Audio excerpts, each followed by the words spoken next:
derivative still. There she is. There she is. Welcome to Jittles.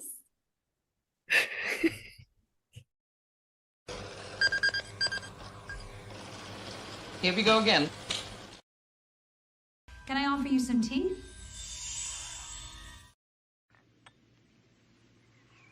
Good tea.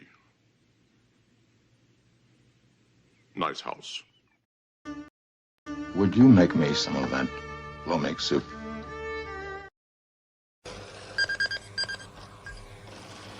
Here we go again. Hello and welcome to Plomique Tea Time number 122. Today we're going to talk about a UFO episode called The Cat with 10 Lives. And after we do that, we'll kind of just, like a shore leave, we'll talk about some stuff that's happening around the world of pop culture, science fiction, and just whatever I want to talk about, because a UFO episode review will not take the entire runtime of this live stream. So we'll talk about some other stuff too after we talk about UFO. This, of course, being the moon base for Earth on the moon. I'd like to say first hello to Lord Thoth and Gavin Blackburn. Hello. And Gavin says, I love this episode. Such a bleak ending. British TV dared to be dark. See Blake 7 and Black Adder. Well, yes, that was very jarring to me, Gavin. I really liked this episode, but I just kept waiting for the moment. Oh, they're going to rescue. They're going to be rescued. Everything's going to be okay eventually. And it just ends abruptly. But we're going to see how. We're going to see how that abrupt ending happens. And hello to Kimberly Ann Hart. Good to see you, the Pink Ranger. And the Internet Help Desk says, I loved how weird the season was. And the fact that they called them UFOs. Yes, that's really great. I love that they call them UFOs. And so I follow along. With that phraseology, and I call them UFOs also. And it's just like Scotty with his robots, because they call him robots. In the Twilight Zone, he also calls them exactly how they're called in the show. And let's see who else is here. Penny's also here. She is out running errands. Very cool. Oh yes, Friday is shopping day. Keithy says, I thought I'd get in here early and hit the like button. And there's a crowd of people in here. Oh, thank you for hitting the like button though, Keith. That really makes me happy. If anybody enjoys science fiction discussions and the things that I do here, I hope you have hit the like button or also subscribed. I like subscribing is good too. Although Franco Walker always says it better. So I usually wait for him. You have to get up early to beat Jill's chat, says Gavin. And I don't know what James Caserta means when he says Jill lives in the Scottyverse. But okay. It sounds like a fun place. But also, yes, hello to James Caserta, and hello to Alan Trioscillator. Great to see you. Yeah, sorry I'm a little bit late here. I had things to do. Actually, today's going to be extra exciting because the problem is I had some issues with my computer that is causing it to act a little funky. I think I'm overdue for a reinstall. And I thought I'd do one really quick. Not like a full reinstall or something, but just to repair it really quick. I thought I'd do it 3 hours ago and that'd be done by now, but it's not. So at some point during this live stream, I'm going to disappear and my computer is going to restart randomly. And hopefully that fixes my issues, and hopefully those issues aren't a problem. But when that happens, I'll just go to my phone and play some videos and type it in the chat. And hopefully it's not too big of a it will be. It'll be a big disruption. So that'll be so exciting when that happens. See how disruptive that is. Anyhow, oh no, what's going on? Now everything's oh no, everything's already starting to go funky. Now I can't even click. Oh, there we go. There we go. Wow, that's weird. As soon as I said that, all my comments kind of blinked out on StreamYard. So this is going to be one of those days where technology does not want to be on my side, but we're going to see how we can make it through. Keithy says, "Hello, Franco. You're still setting the bar too high for the moderators." Yes, Keithy. And let's see what's going on here. DJ Play Nice is here. Good morning. Good morning, DJ Play Nice.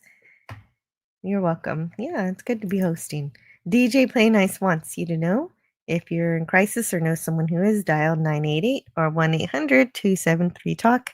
Don't want to talk? Then you can text the word TALK to 741-741. Jill Note Spot is always very helpful in that regard. Gavin Blackburn says, "I wouldn't subscribe to Mr. Brown if you paid me." Oh, wait, I already have subscribed. Oh, it says Gavin. Yeah. The trick is if you're paying him, is it worth $1? I like Mr. Brown. And hello to Lemon Pie. Although the only thing I don't like is that I have a membership with him, and they used to have this little man throwing something in the bin, and now it's not there anymore. He took away the bin. I don't understand why he took away the bin. Nobody explained that to me. James Caserta says, "My hardware store said their shipment of trioscillators is coming on Friday from Neptune." Oh, that's funny. Franco Walker says, "Please subscribe, hit the bell, share, hit like, and select live chat." And the select live chat is just to be sure you're in on the entire conversation. If you're just on top chat, YouTube might be skipping your chats. Oh, that reminds me of one thing. I also like to pop out the chat just so that I can see what's going on. Let's pop it out here. It actually helps. And also, Theta of the Grid is here. Hello, Theta. How are you doing today? Let's see. We have a bar? Well, I can tell you that Straker has the best bar. His bar is kind of like you know how they have those coffee machines that have all the different kinds of coffee and you can put different coffee cartridges into the thing? Well, he has the same thing, but for liquor. Jill is worth the $1. Thank you. Yeah. Well, if you think I'm worth the $1, it might behoove you to become a member, and you can come to my exclusive membership streams that I have once a month. And also on top of that, I send out panel links to members all the time. If you're a member, you have a panel invitation for the show today if you want to come talk to me while I talk about a UFO episode. And other stuff too. Sometimes I also cut short videos that are just for members. But I got to make more. What about Quarks? Oh, Quarks, okay. That's a better bar because maybe, okay, the only thing cooler than Straker's bar is just having a replicator. You can't beat that. Some days, even $1.25. Ooh, wow. That accounts for taxes. And Franco will be right back. And hello to Matt G. And with that, we can get started on this episode, The Cat with 10 Lives. And of course, we start at the moon base. And everything seems quiet at first, but then of course we have I didn't make it's always fun if I make more videos, but this is the only video I have today. And it's great, but it's great. It's a good one. Here we go again. It's great. We have 3 UFOs approaching, and they show up on the radar. And of course, that was Dolores Mantes as Lieutenant Nina Barry. And she calls Shadow to tell Ed Straker all about these UFOs who are coming to attack the moon base. And so, of course, as always, we've got our interceptors getting ready to fire at these 3 opposing UFO ships, just as they always do. And it's a great thing. The more you watch this, the more you know the drill. The UFOs come, and the interceptor pilots jump through their tubes, and they get into their little ships, and they chase the UFO ships, and they try to take them down.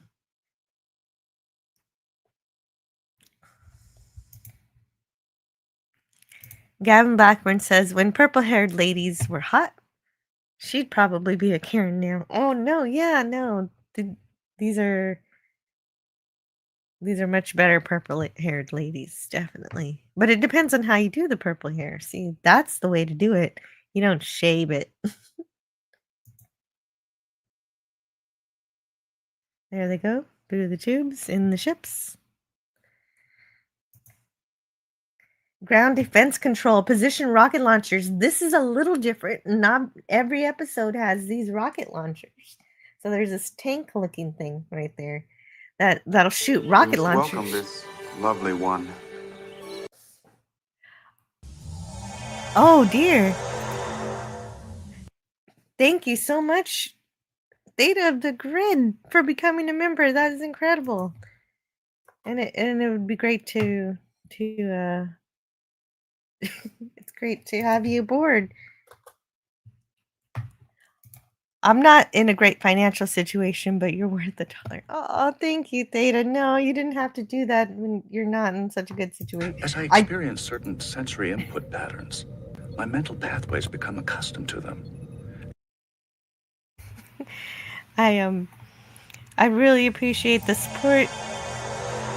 This is really incredible of you to do that.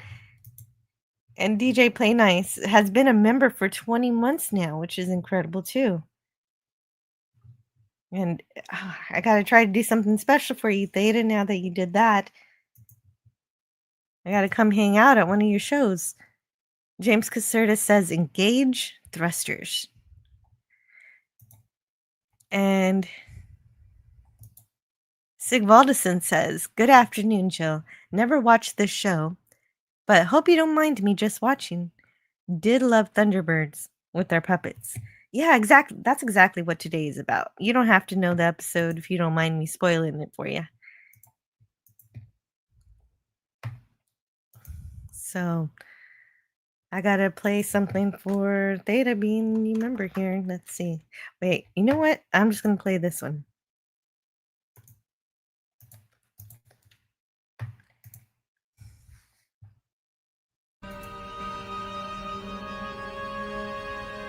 Here's to you, lads.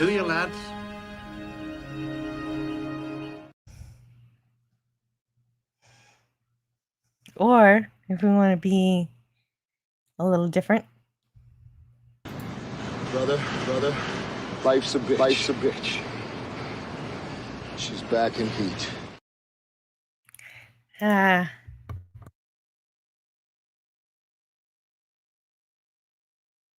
about the echo there. And I fixed that. I always forget to mute the screen. Theta says, I'm getting the Tapestry episode done so I can invite you and Sean Carter and Admiralty to talk about it. Yeah, just let me know when that is and I will be there for you. Just when it is, what time. And I'll see how to clear my schedule for that one. Definitely. All right. So let's get back to these interceptors. What are they doing?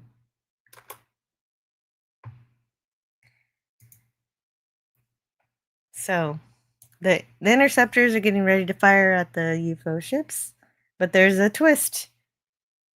I think this has happened before, at least once before, as they're approaching These UFO ships. They're always spinning. These UFO ships never change. I always wondered if they'd start sending different types of ships, but it's always these little spinny tops. And it's always 1 to 3 of them. It's never a full frontal crazy big invasion. Franco Walker is back, now with beers. Okay, so there's the rocket launcher. That's kind of like a tank with rockets on it. And so there are 3 more UFOs approaching, and the other ones are running away. And so Straker has realized that they're decoys. And unfortunately, the interceptors bought the decoys and started to chase them. So Lieutenant Barry has to tell them, "Hey, those are decoys. Get back here." Well, meanwhile, the non-decoy UFOs are coming to attack the moon base. So it's kind of an exciting beginning. It's, usually, yeah, it changes things up a little bit because usually the UFOs don't get so close to be able to nearly destroy the moon base as they do here. But luckily, they're bad targets, as very often the bad guys are usually very bad at aiming. They're shooting everywhere except for the actual moon base. And then the rocket launcher, of course, shoots off its little rockets. And the rocket launcher manages to destroy one of the UFO ships.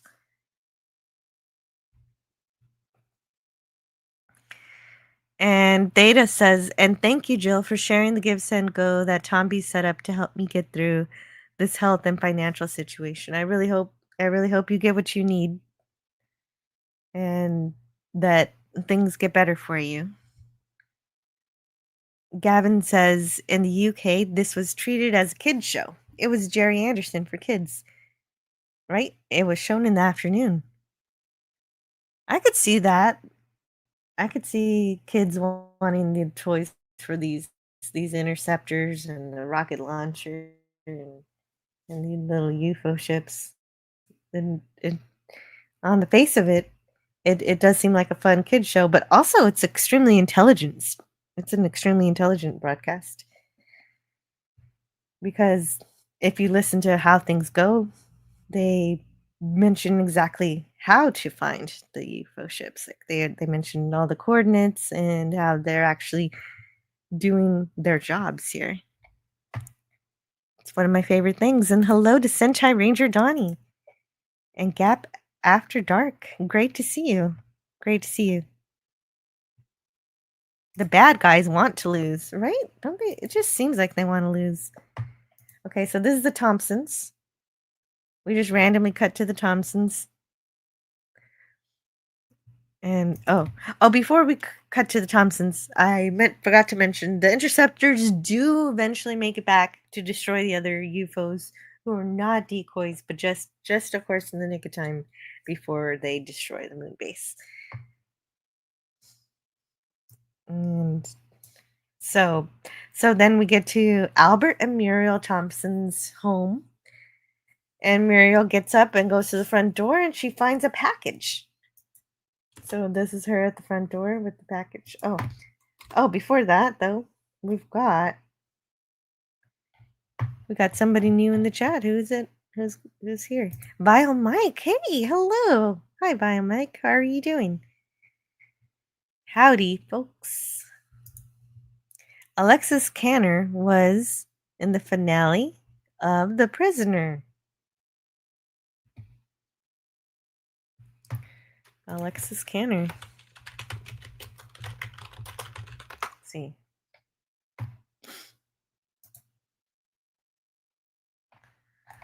Well, thank you.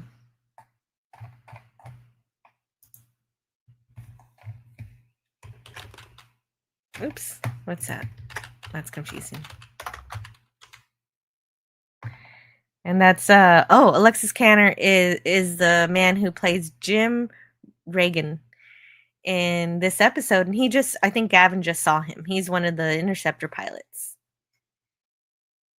Mike says, "About to start work, just posted today's short. I'm picking up the kids in a few hours. The usual." Oh, good. Sounds like a good day. The morphin grid is running overtime to keep me from giving in to Rita and Zeta spell. Thank you. Okay. That sounds like the right way to go. I'm not sure what it means, but I believe you. Oh, yes, Alexis Kane as Reagan. And then we also have Geraldine Moffat as Jean Reagan. So, yes, they are a married couple. Then we have Wanda Bentham. Oh, gosh, it moved on me. We have Brogu. Hello, Brogu's in the house. Hello, everyone. Kapla to you all. Double kapla to you, antiderivative Joe.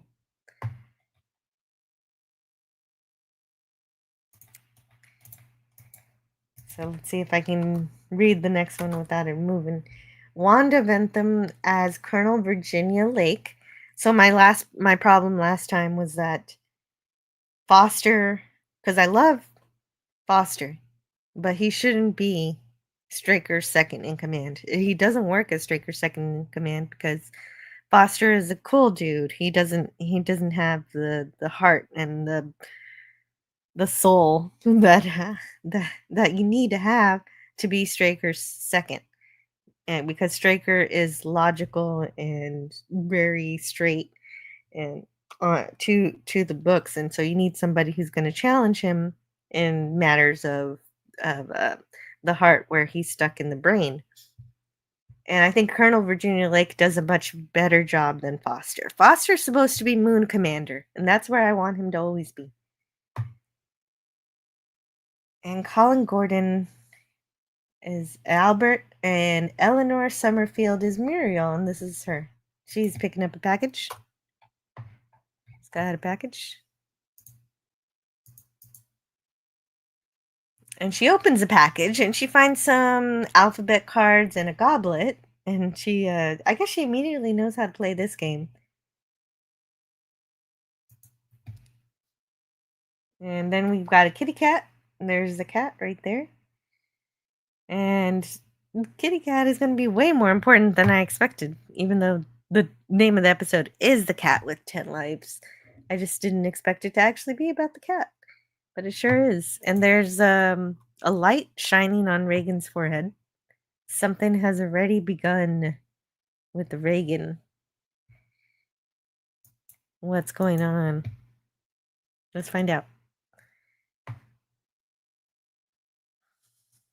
And there's that green circle, that means alien things are happening. Colonel Lake wonders whether the UFOs will give up, but Straker knows better. The 3 interceptor pilots, Al, Reagan, and Steve, return for some coffee and some smokes. But Reagan doesn't get to relax for too long. He's immediately called into combat training. But before we watch Foster beat him up, let's talk about his actor. So Alexis Kaner, who plays Jim Reagan here, is a Canadian actor, and he started in a Canadian drama series called Bio Temps, and then Mauval's Temps, Good Times, Bad Times. Oh, that's all one show. After that, he went to Britain. He emigrated. He became an immigrant and appeared in Philip Leacock's war film called Reach for Glory in 1962. And Terrace Young's body comedy, The Amorous Adventures of Mole Flanders. And then he had a big break in a BBC series called Softly Sorority. I don't know what that is. But what I do know is that he appeared 3 times in The Prisoner. Oh, what did he do? That's the only one I'm going to know, so I'm going to look that up in just a minute, what he did in The Prisoner. Crossplot, Connecting Rooms, Goodbye Gemini. And then he went on to write, produce, and direct 2 films. Mohani's Estate and King and Desperate Men. Wow. All right. So what did he do in The Prisoner? I want to know. Alex Kenner, Prisoner. Yeah, he was in 3 episodes. The Girl Who Was Death. Okay. In one episode, Living in Harmony, he was the kid. The Girl Who Was Death, he was the photographer. And in Fallout, he was number 48. Cool. There you go. That's Kenner, who plays Jim Reagan here.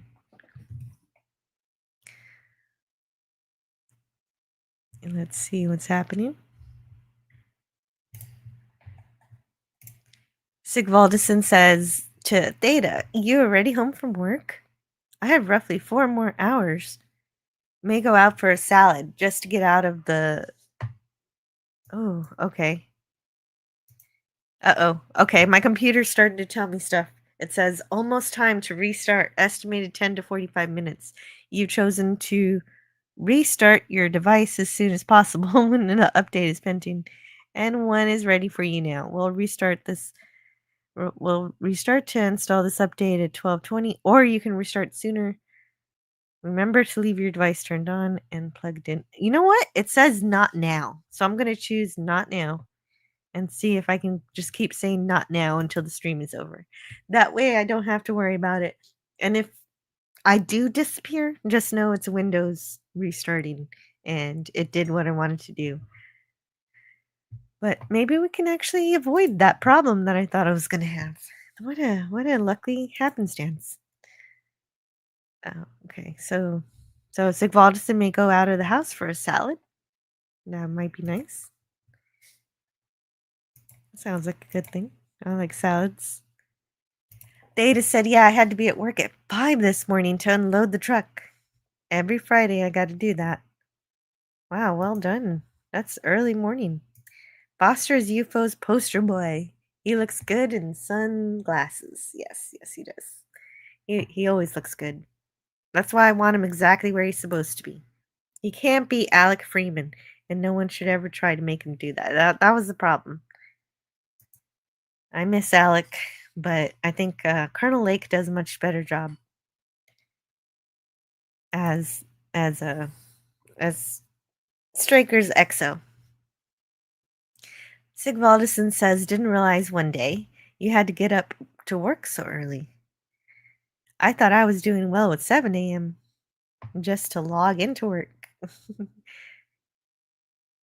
That sounds like a pretty good job, Sigvaldison. You can do your work in your PJs.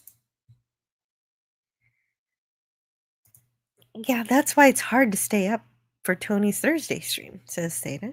Oh yeah, that's understandable. Gavin Blackburn says, "I like the women in the credit sequence. Who waves at Straker? She doesn't know this is a serious organization." I'd wave at him too. Yes, I'm no longer feeling like my lower abdomen doesn't feel bruised now.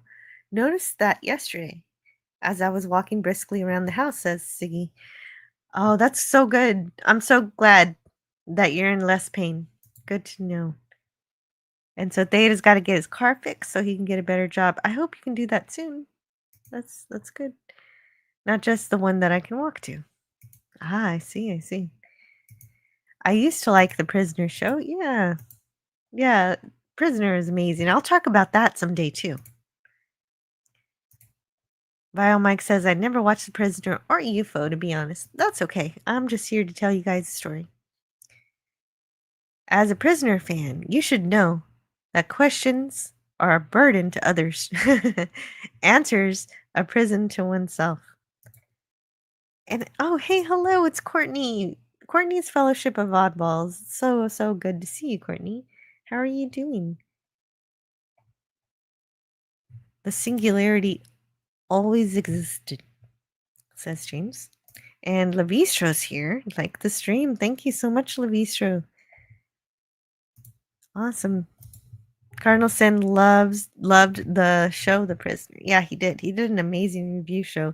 And we were supposed to go into Blake 7 and he was gonna have me on for that. things we didn't get to do. Like Spike, everyone. Leave a comment after the stream also. It helps algorithm more than you might know. That's true. That's true. These are facts.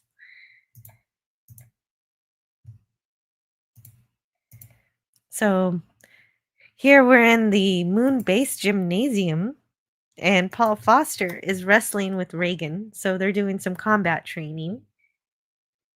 And I'm going to drink a little coffee here as they combat train and throw each other around. And Foster pins Reagan, lets him up, and they've got their little sports helmet on so they don't get too hurt, but they're actually pretty extreme. This is some pretty extreme wrestling.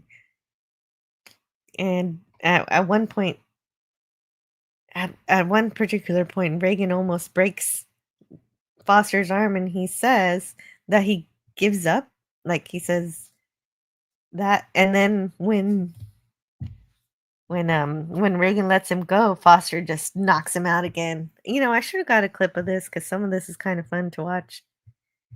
And the only reason this is any good, the only reason this scene matters at all, is when they talk at the end here. When they say, "No, you're still too good for me," says Reagan. And Foster says, "No, really, you nearly had me back there, but you lack the killer instinct." And because Reagan's a nice guy. And so remember that for later. Reagan lacks the killer instinct. That's going to be important.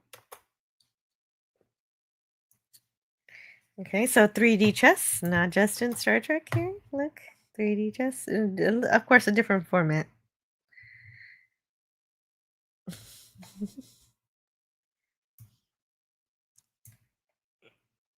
And so they've got to, everybody's got to wear their uniforms to be ready because this invasion is just nonstop. The UFOs are not giving them a break, so they all just have to wear their uniforms all the time. Especially without the ground rocket system, because I guess Straker was really happy about having that system, and without it, oh look, there's the spaceship. If you want to head to the moon, that's where you go.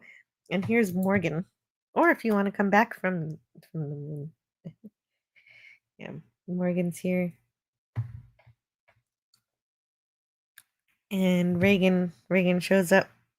He's Reagan's got a couple of days leave, so he gets to be away from the moon for a couple of days before he has to go back.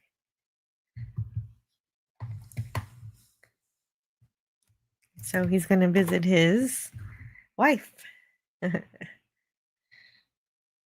They tell me you had a busy time up there.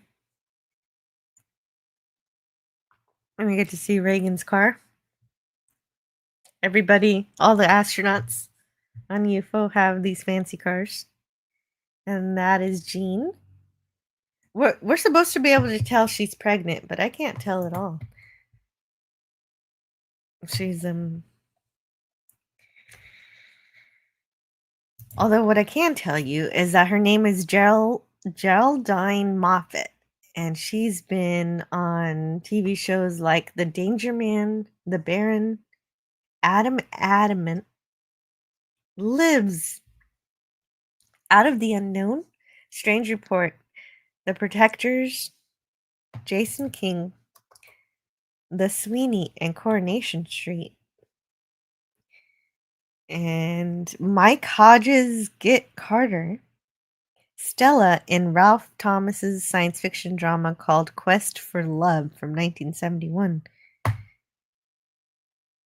And her sons Sam and Dan Hauser are founder of Rockstar's computer games label. Oh, wow. Okay, wow. She's got some kids to be proud of. That's pretty great. her kids founded Rockstar Games.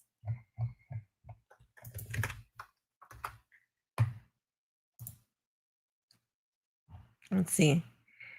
And I guess that explains why she's got she's got a credit in Grand Theft Auto 5 randomly as a character, even though she didn't act for so many years before that. There's like a gap from the last time she acted on the Coronation Street in 1980 all the way to 2013. Okay, that's kind of interesting. It would seem to be a weird anomaly if you didn't know the fact that her kids created Rockstar Games. Very, very cool. Well, anyway, this is Jim Reagan and Jean Reagan. Very adorable, happy young couple.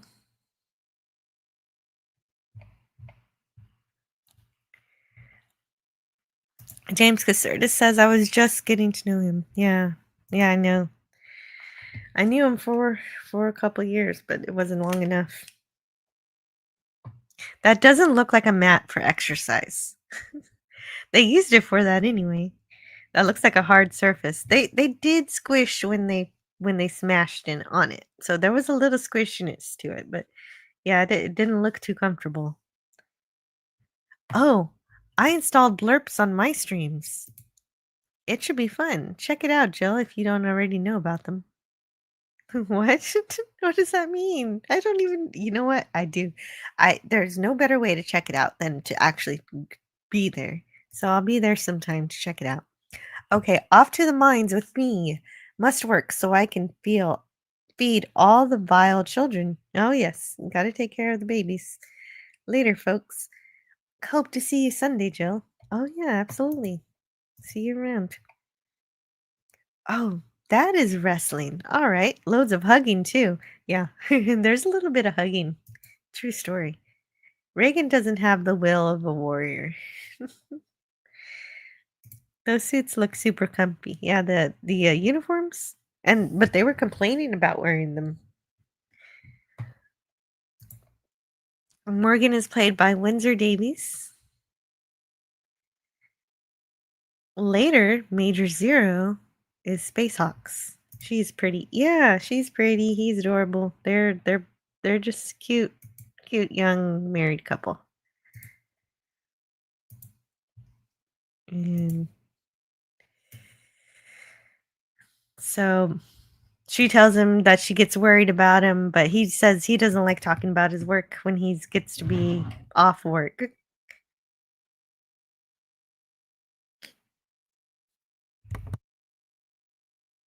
He I don't know. I just love this particular screenshot because it looks like he's about to eat her like an apple. But he's actually whispering, he's talking into her ear. It looks like he's hoping for a night alone with Jean, but he set up different plans. He completely forgot the plans that he set up to have dinner with the Thompsons. And I think they're related to the Thompsons or something, but I forget. Let's see. Hold on. I have the screenplay right here. Yeah. Yeah, they're cousins. They're Reagan's cousin.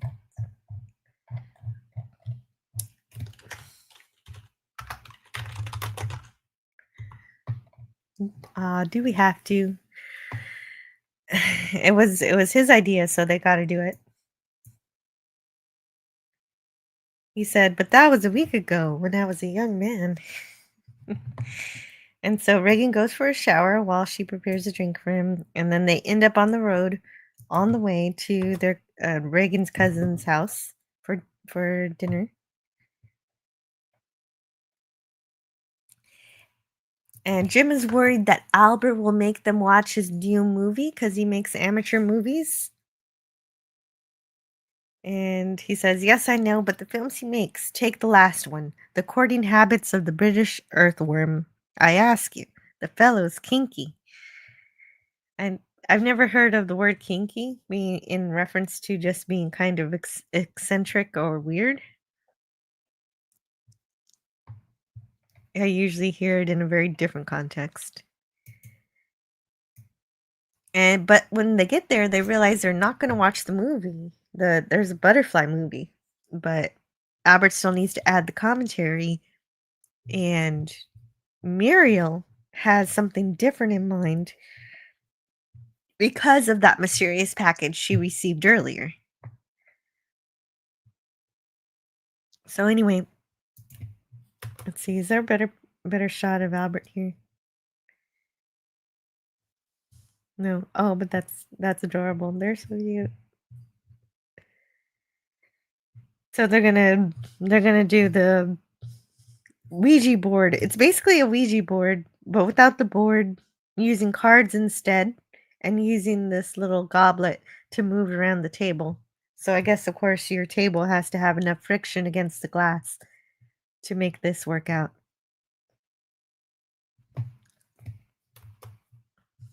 So Albert Thompson is played by Colin Gordon, and he started in a movie in 1947 called Jim the Penman, and went on to appear in more than 70 films, including The Man in the White Suit, The Mouse That Roared, The Pink Panther. I've been meaning to see The Pink Panther. I hear that The Pink Panther is very good, so I've got to check that one out. The Great Saint Trinian's Train Robbery, and Casino Royale, 1967. Oh, that Casino Royale, the old one. That's a freaky movie. Then on TV, he was also why did that happen? He was also on H.G. Wells' Invisible Man. Oh, he was even in a Doctor Who episode called The Faceless Ones. Let's see if I can actually get a picture of him. That's Muriel, but I wanted Albert.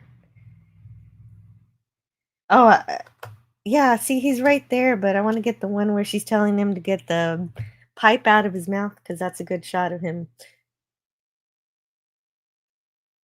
Because she wants everybody to take the seance seriously, because they're going to have to do a seance.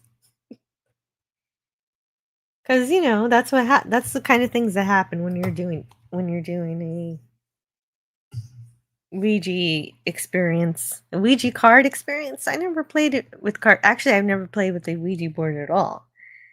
But this particular thing is very strange, because Mariel received this mysterious package in the mail, and she just decides to play with it. Let's see, what else did he do? Apparently, he did a lot of stuff. He was also in The Prisoner. He appeared 2 times as number 2. And then he was also in Counter-Strike, Don't Tell Father, A Bliss of Bliss, Bachelor Father, Oh Brother, and best known for The Baron, playing John Templeton Green. There you are. So they're gonna play with this mysterious game that Mariel received in the mail. And just to tell you, because it'd be confusing if I didn't tell you, basically, I have to just give it away. This Ouija board is for somehow the way that the aliens brainwash or program Jim Reagan. So he gets hypnotized because of this game. I don't know how they did that. I don't know how the aliens achieved this, but they figured it out. They figured out how to manipulate him with this game. But of course, Muriel doesn't know that she's a conduit, that she's taking part in brainwashing her husband's cousin. She just thought it would be fun. Although before they play, however, I wanted to mention that there was a deleted scene somewhere around here.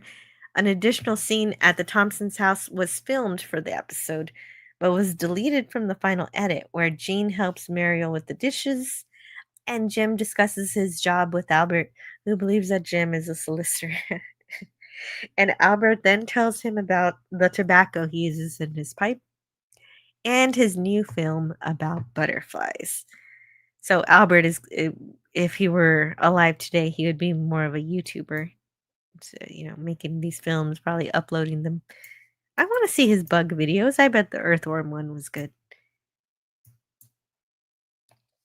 So, in their first round of the Ouija board game, Jean asks whether they're having a boy or a girl, and she wanted to use the letters, but Muriel says you got to use yes or no, and so the answer turned out to be yes. However, Muriel thinks their bias is affecting the answer.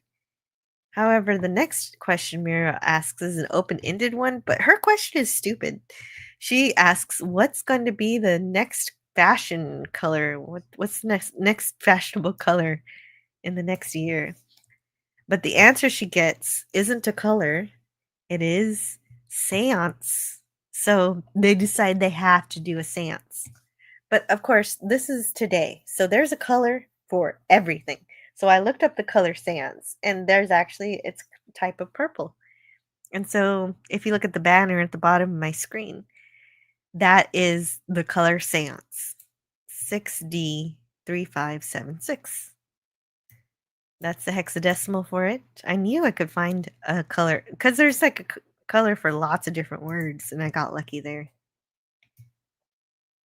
But obviously, the true meaning is a meeting in which people attempt to make contact with the dead, especially through the agency of a medium. And this is how. So Muriel puts on the seance, and Jim and Jean are just giggling about it because they think it's silly. And Muriel has Albert put away his pipe, and everyone closes their eyes. And there's a camera shot from above catching everybody. And it's going around and around and making everybody dizzy. And as the seance continues, Reagan appears to go into a trance. He's he even seems to be in a completely different space briefly. Let me show you. As he's holding very tightly onto Muriel and Jean's hand as he speaks. Yeah, look at that. That just makes it seem like he's out of space. And his eyes are closed, and he even seems to be in some kind of pain. And then Albert decides that's enough of that and drops everybody's hand. He makes that decision. Which was a good idea, because after that, Reagan comes back.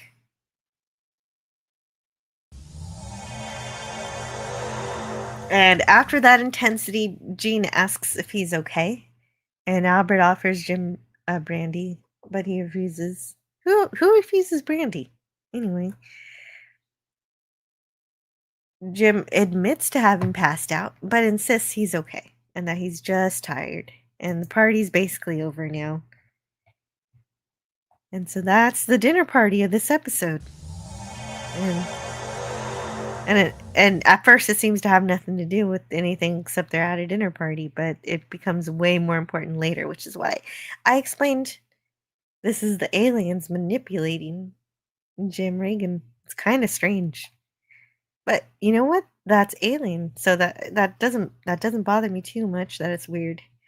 Cuz aliens are supposed to be weird. Nice wife. Shame if something were to happen to her. Gavin Blackburn. Yeah. Well, I think Gavin's seen this episode. Blurp is a soundboard app. Oh, okay. Okay, thank you, DJ Play Nice. I didn't know. Look into it. It's a widget to install in OBS where people can use credits to play sound bites on your streams. Whoa. Credits? What? Oh, okay, okay. It's like a Twitch thingy. Alright. You can choose which ones you want to add. Gotcha. Jill has learned to read my comments before she says them. Sometimes I forget. James, you might still get lucky. Jill just admitted she's kinky. Yeah, well, sometimes. And every once in a while. Sigvaldison says, just look at the late 60s style of furniture. And clothes, too. Love the clothes. Honey. Ooh, Enterprise G says Gap After Dark. No bloody A, B, C, or D, or E, or F, G. Frank Walker says the glass should have no friction at all against the surface it's on. Oh, well, that's why. Well, it's got to have at least a little bit, but almost no friction. Oh, neat. Okay. I've never played Ouija like this. It's with the glass like that. That's great to know. The Pink Panther franchise is pretty good. Herbert Ohm was great in them. Number 2. Yes. I did Ouija very heavily in the year 1984 to 1985. You only did it for a year? Wow. Who do you work for, number 2? That would be telling. You are number 6. Who is number 1? I love you guys. Number 9? Number 9. Gavin is first. Gap After Dark says, I'm number 13. DJ Play Nice is number 42. And Gavin Blackburn's lucky number is 1. Oh, wow. Lemon Pie says, the lesson is once again, don't play with Ouija boards or Ouija cards or Ouija glasses. No Ouija tables, no Ouija boards. Why even play around with? I don't even believe in this stuff either, but I wouldn't do it either. Why? 8675309. Jenny. Oh yeah, that's how you call Jenny. Yep. Hit and run. Hi all, bye all. Oh hey, Kirk 130. Thank you. Thank you so much for stopping by. Glad to see ya. Alan Trioscillator says you don't say Sans?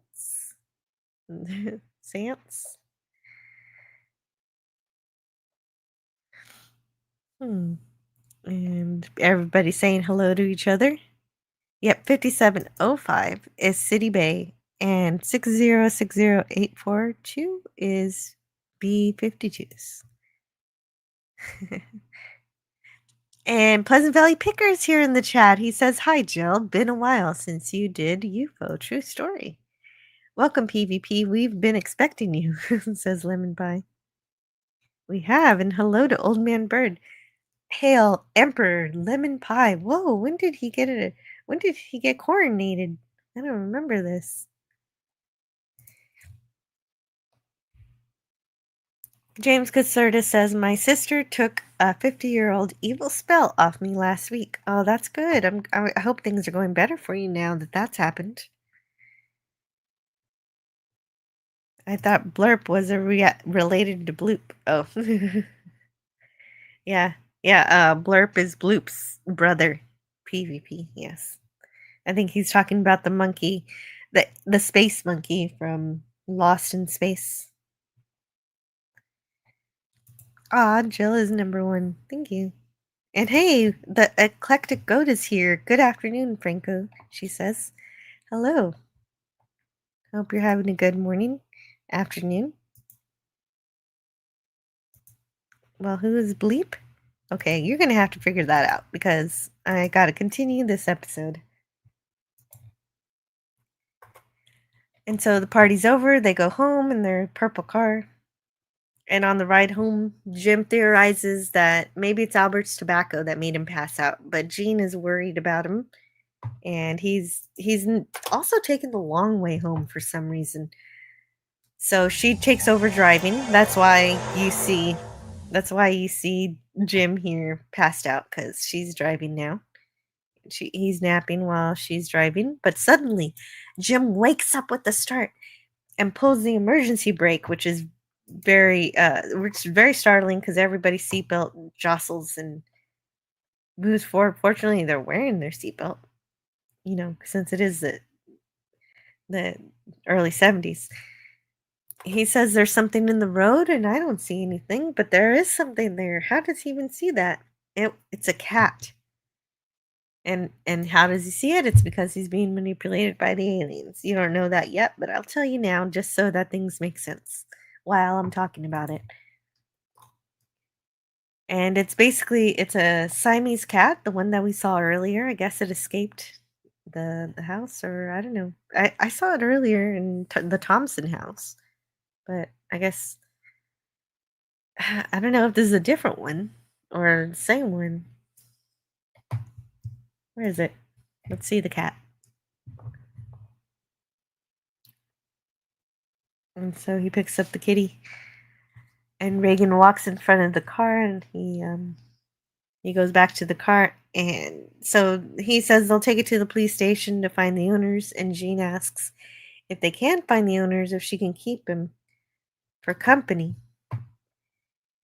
And then the door of the car is stuck, and Jim reaches for tools, and the closest thing this kitty gets to a name is that when the car door gets stuck, he decides to name the cat Jonas. And right after this, unfortunately, there's a UFO that lands right across from where they are. And she sees it. She sees the UFO. He sees the UFO. And so they decide to try to escape, but it's too late. The red suited space aliens stun them. So they use these little devices to stun them and drag them away from the car. And Reagan sees Jean being carried away by the alien, and he sees the ground go past. And he's carried into the spacecraft. And Reagan, it seems to be examined, like it's like he's being scanned. He stands as the light shines over his heart, and it's beating in time with his heartbeat. And, it's very difficult to understand what's happening here with this light beating and the light traveling all around, focusing right between, on a spot right between his eyebrows. So this is their scanning feature. I guess that's also they're programming him somehow. Reagan regains consciousness, but he's with the car. He's in the car with the cat, and he's looking for Jean. We hear the UFO sounds. We know Jean is gone, and so Jim heads straight to UFO headquarters, Harlington Straker Studios, and he's gonna park. And he rushes past Miss Holland using the room elevator. So if you've never seen this before, the way that you get into Shadow is this whole room becomes an elevator, and it goes down to Shadow, and that's how you get to Shadow headquarters here. Things are going great now. Yeah. The Trek Reviewer is here. Hello, the Trek Reviewer. Great to see you. And Eclectic Goat says, "Hey, Jill. I almost never get to be here when you're live, so delighted to be here. Yeah, it's a great surprise to see you here." Bleep is the other Bloop brother with Tourette's. Oh, that's a good one, PvP. Very funny. And James Caserta says, "Eric's." Yes. Yes, if you're not uninitiated, Eric's is what I use to put I use Eric's as my watermarks so that I don't have to worry too much about so I don't have to worry too much about the copyright. So Eric's protects me. Eric's is my protector from the copyright. And Old Man Bird says, "Hail, beautiful anti-derivative Jill and all her channel minions and moderators." Thank you. Thank you so much, Old Man Bird. That's great. That's a great gift. Thank you for the gift today. and I'm gonna play something for you. Let's see. I don't know which video to play. I never know which one, so hopefully I can spin the wheel. No, the wheel's not working today, so I just have to pick something. Yeah, that's what I meant by my computer isn't really quite working today. But it's working enough to stream, so I'm not going to worry about it too much. Let's play this video then. Let's play a few of these. That's green. It is. It is green. I only use it for medicinal purposes. And there you go. Thank you so much again, Old Man Bird. Great to have the support. Look, it's a cat infiltrating Shadow. And at first you think, oh, that's so cute. It's a cat breaking into Shadow. And so so Reagan gets to Straker and Lake. And then Lake says that the UFOs must have been there for spare parts and transplant organs, but Reagan says no, it couldn't have been that, or else they would have taken me too. But Straker counters that you could have been an unsuitable donor, wrong body tissue group, because the reason this conversation is happening is because one of the things that they believe that the UFOs, the aliens, are there to do is to take human organs to use to transplant into their own bodies, because they're of a dying race where their planet's dying, but they need new new organs to continue to survive. And there's a whole thing about that. How they also need to be in some kind of liquid all the time. And it makes them green. But Lake wonders why they picked on a Shadow member, but Straker says it could have just been a coincidence, as 4 others were kidnapped on that road. And Straker wants Jim to report for business as usual the next day. His wife was just kidnapped by aliens, and he's got to go back to work. And Lake is shocked by this. She's like, "What? He just lost his wife to aliens.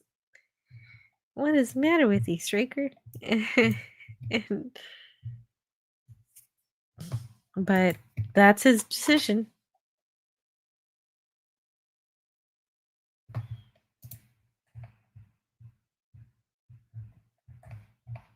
Let's see.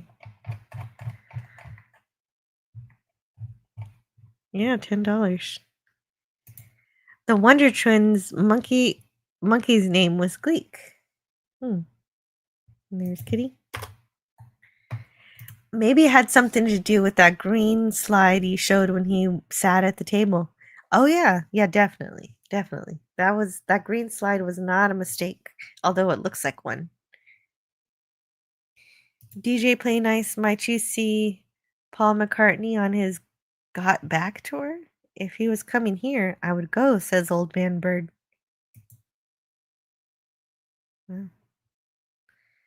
The Trek reviewer says, by any chance, do you have a sister named Cherry Pie? He asks Lemon Pie. The cat who walked through walls is Eclectic Goat. Yeah. Or also, yeah. Also later on, they have this really cool shot of the cat from underneath, so you know they had the cat on some kind of glass. He's got to be slapped. UFO was existential horror. Yeah. Green orbs, you know it's sci-fi. Yeah, exactly. Lemon Pie says if I did, she was probably famous in the early 80s. DJ Play Nice says that he won't be there. The nearest is 4 hours away with nosebleed seats around $300. DJ Play and I saw Paul McCartney play in Omaha in 2005 and 2017. Once I was a guest, the other was Lower Bowl for 100. Very nice.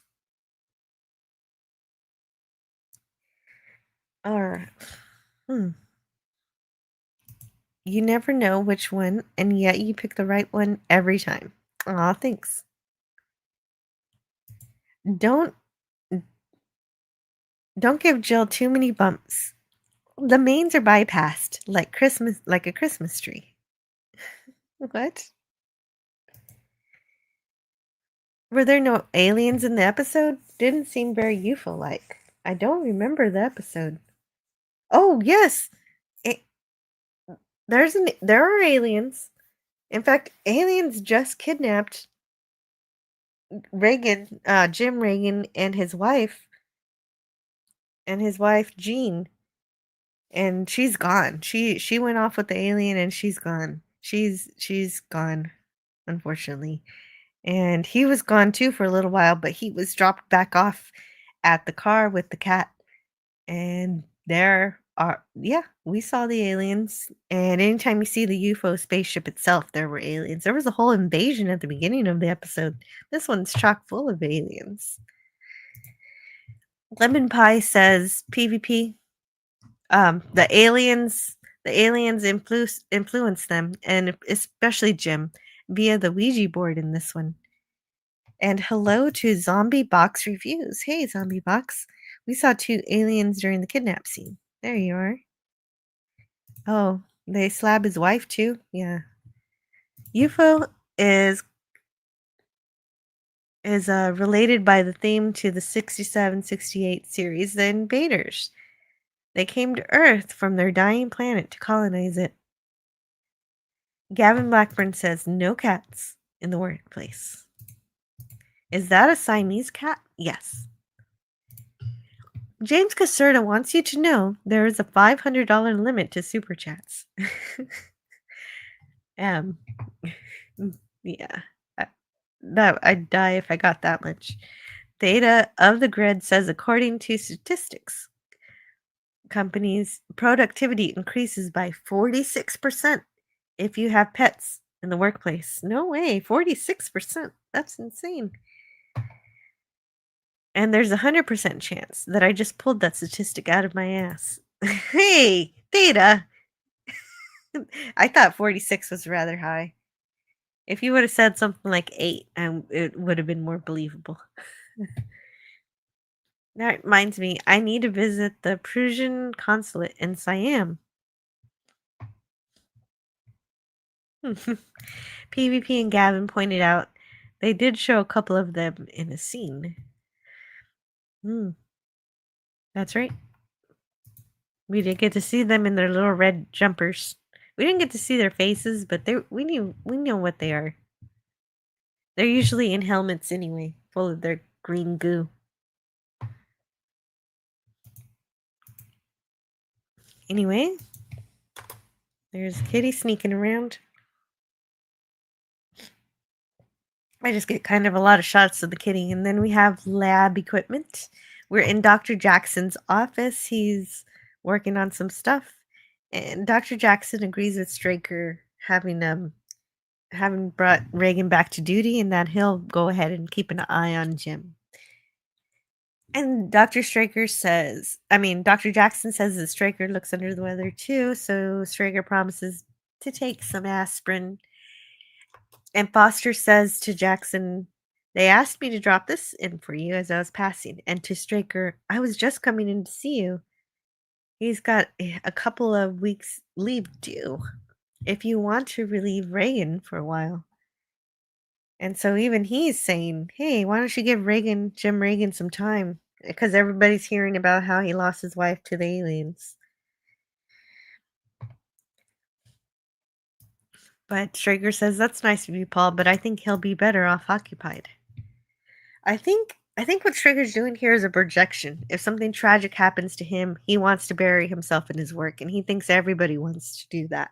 But he doesn't realize not everybody works like him. Here, kitty kitty. Yeah. The animals can tell if Ouija stuff is no good. Putty tat. Foster in purple. This episode is very purpley. It is.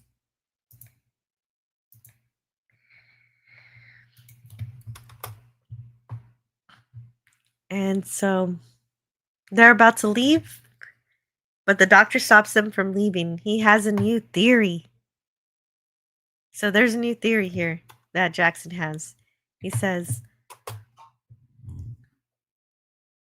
up until now, we've all believed they were humanoid, a dying race keeping themselves alive by transplanting our organs into their bodies.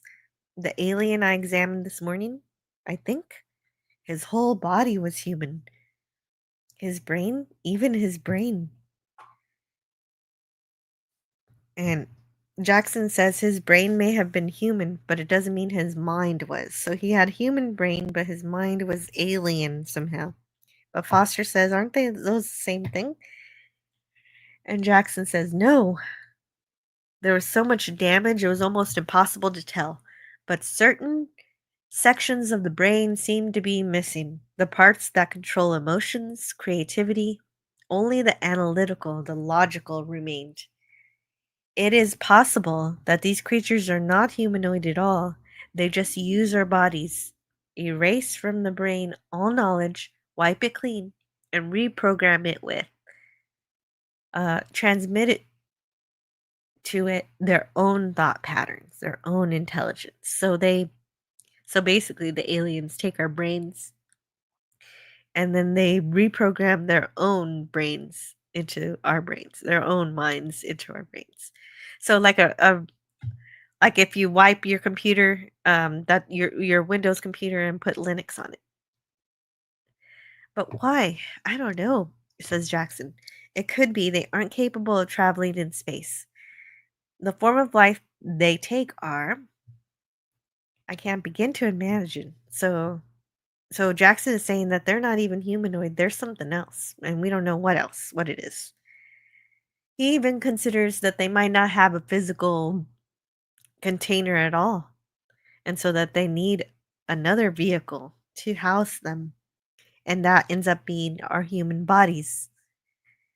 And Straker says, and so, with spare part surgery, they're able to keep these human computers alive, free from senility during their years in space.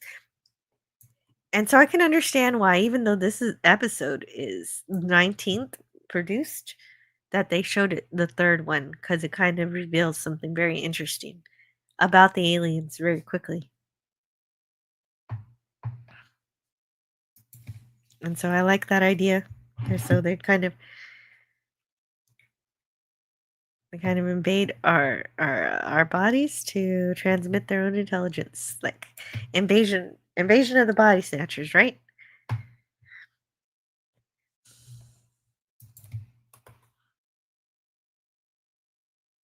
Oh, that's a good shot of those two guys.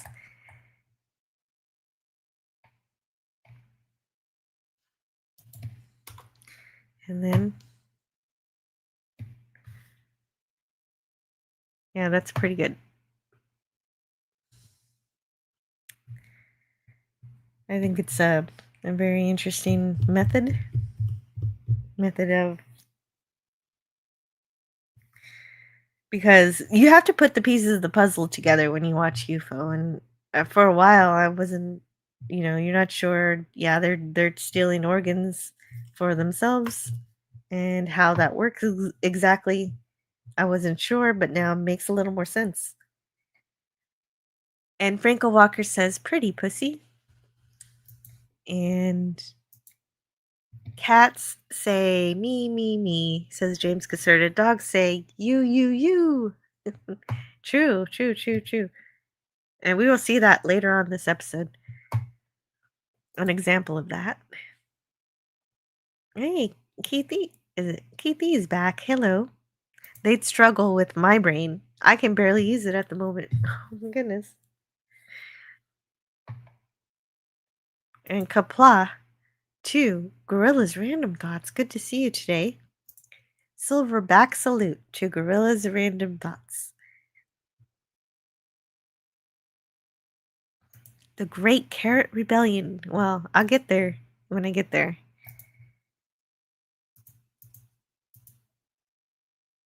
So we've got these kitties. This kitty.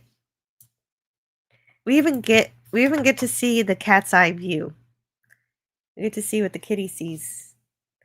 So that's what the kitty. That's. I wonder how close this is to kitty vision. I know they don't see all the colors.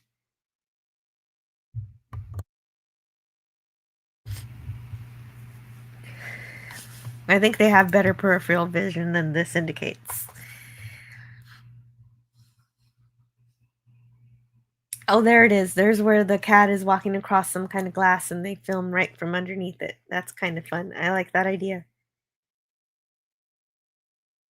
So, the first Lieutenant Johnson discovers the Siamese cat.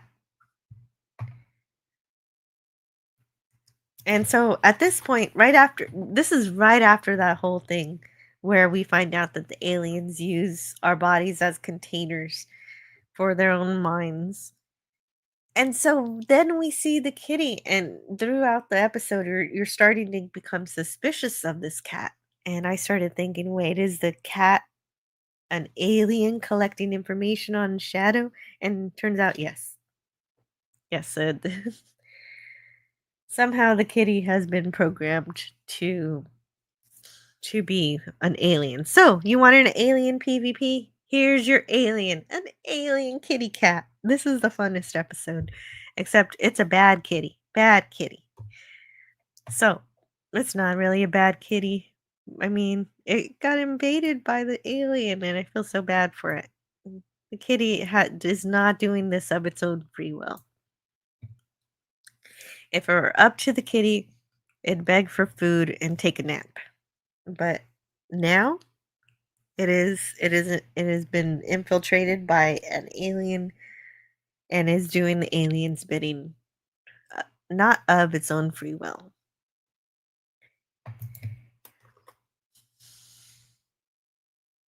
So we've got Lieutenant Johnson. She spots the kitty and says, "What are you doing here? I should report you, you know. This is a restricted area." And then she says, "Looks like we've got ourselves a mascot." And so we've got a UFO jumping out of the water and going back to the moon, or going back to space.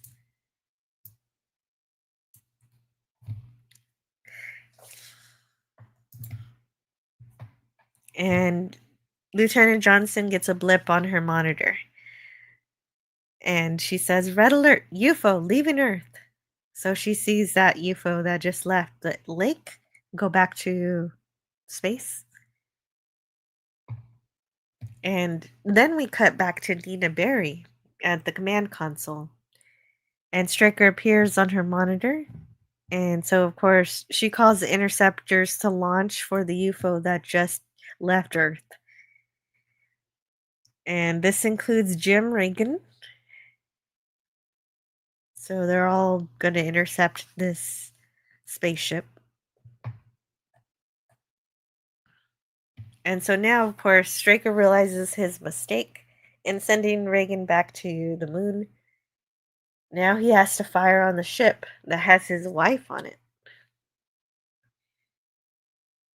And we don't even know what state she's in.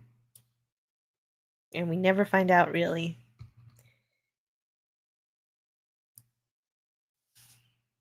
But there's Kitty. What's Kitty up to?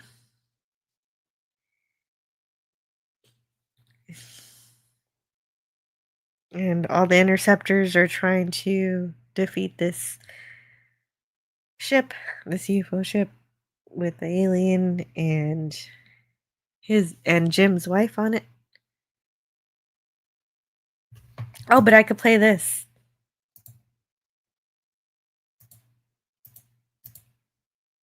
Where's it?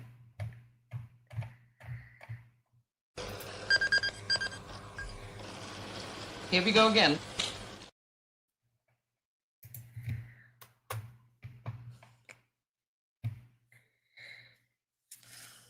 And so the other interceptors try near miss with just a little damage, but they fail.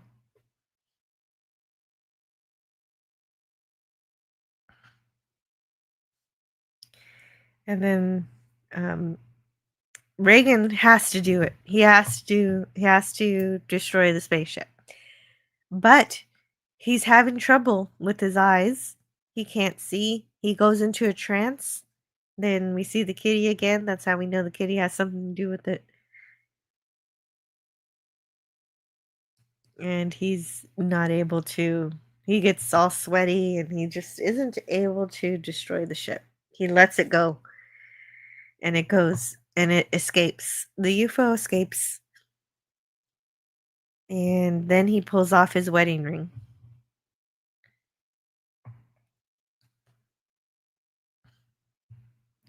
And that's pretty significant. He knows he's lost his wife. The cat's the alien hiding in plain sight, says Gavin Blackburn. Yes. James Caserta says an angry carrot has good reason to be angry. Crunch. PvP says Gorilla Walton's on same time today. Yeah. I think cats have better vision resolution than humans, but not the color range. Yeah, me too, says Franco. So I think it wasn't really a good representation of kitty vision, even though I do like it. No bad kitties. So sad. Yeah, it is sad. Oh, alien pussy. Yes. Yes, Franco Walker, alien pussy. UFO are demons. I don't think they can see the red lasers. Cats can see red lasers. Yeah, cats can see the red lasers. That's a fact. Otherwise, they wouldn't play with them. Cats love the red lasers, but I always wonder if it's just if lasers are just infuriating for cats because they see it as something they can chase, but they actually can't grab onto it. And I wonder if it's just unsatisfying.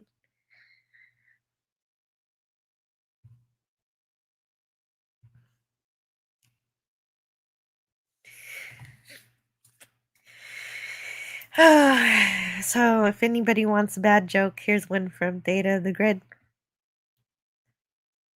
Why are cats anti-LGBT? Because they heard that lesbians eat pussy. Oh, and in that case, yeah, okay. There's your dirty joke of the day. Ed Coley. Hello, Ed Coley. How are you? It harms their self-esteem. They get depressed with the red laser. Yeah, right. That's why you got to pull out a birdie afterwards, because then they can catch the birdie. Hey, Ed. Eco Life for short? Oh, yeah. My cat would come running every time she heard me take the laser pointer out of the case. She loved it. Oh, good. So Reagan insists that he wanted to take the UFO ship down because he couldn't bear the idea of aliens taking over Jean's body, so he'd rather take her life. But that's not what we saw. He doesn't admit that he went into a trance and almost passed out and let the ship escape. So he's kind of a bit he's kind of a bit yeah. He's kind of a bit dishonest here. James Caserta says that Scotty would like that one. Yeah, he would. That's why I read it. Hello, UFO or demons. Data of the Grid says, I mean Franco. And not in every case, just from the article I read.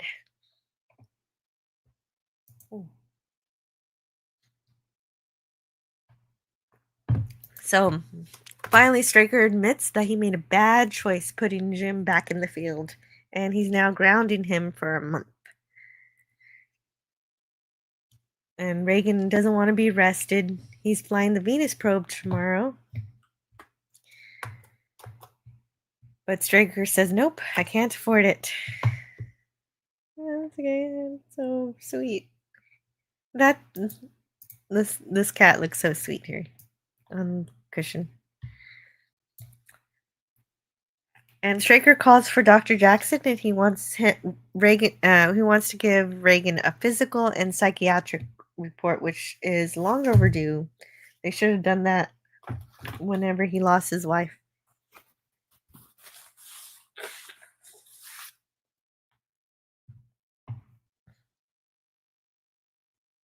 And even though she never really got to own Jonas, Jim calls it his wife's cat. Oh. Holland and Straker are discussing some stuff, some various things, including what Straker needs to do now. So, in the next scene, Straker is going to have to go do studio things. He's got to go to stage 4. Because in addition to being the leader of Shadow, he's also got to be the leader of this whole film studio. And so he's actually supposed to be the leader here because that's the cover. So you're supposed to think this is just a film studio and they make movies and everything. And they do make movies and everything.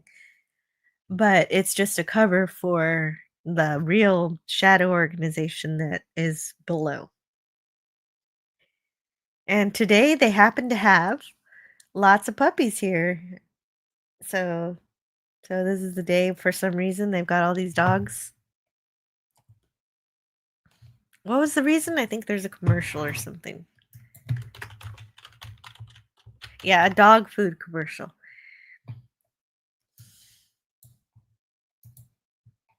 And so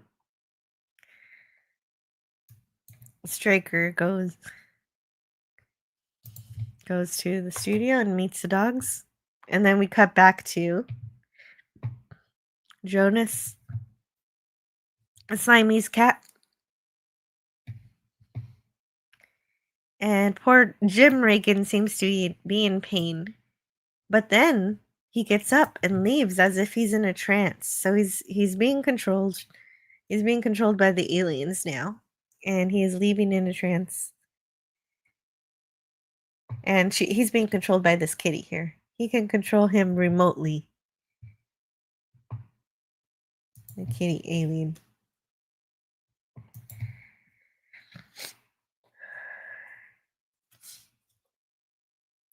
And this is some great acting from Reagan, Jim Reagan's actor here.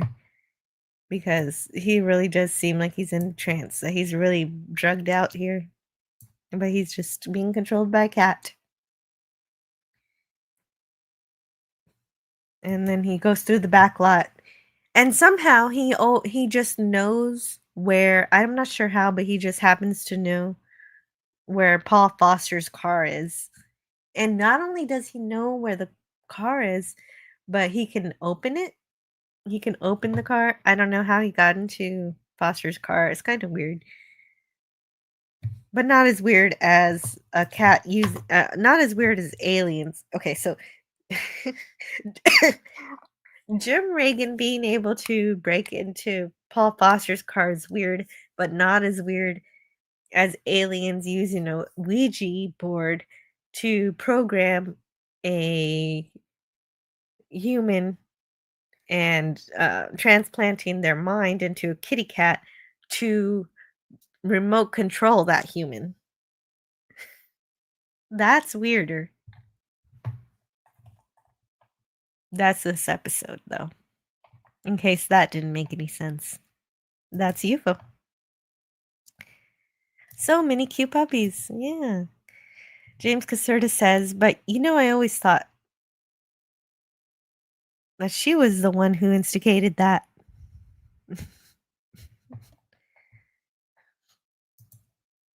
I also made her some touch-sensitive toys for her to play with. She'd hit them, and they would start spinning. Oh, yeah. Lemon Pie. Start singing that song. True, says Franco Walker. It was an article by that cat guy from My Cat from Hell. Yeah, that cat daddy. Like the cat whisperer type of thing. And thanks for all you showed us. This is how we feel. Oh. Oh, right. That's the Jonas song again. Okay. I'll sing that next karaoke night just for you both. Yeah, it works as the cat's name because I wanted to give him one. So Paul Foster gets to his car too because Paul Foster's needed on the moon, right? So he's going to his car and he's going to go to that red airplane that gets you to the moon.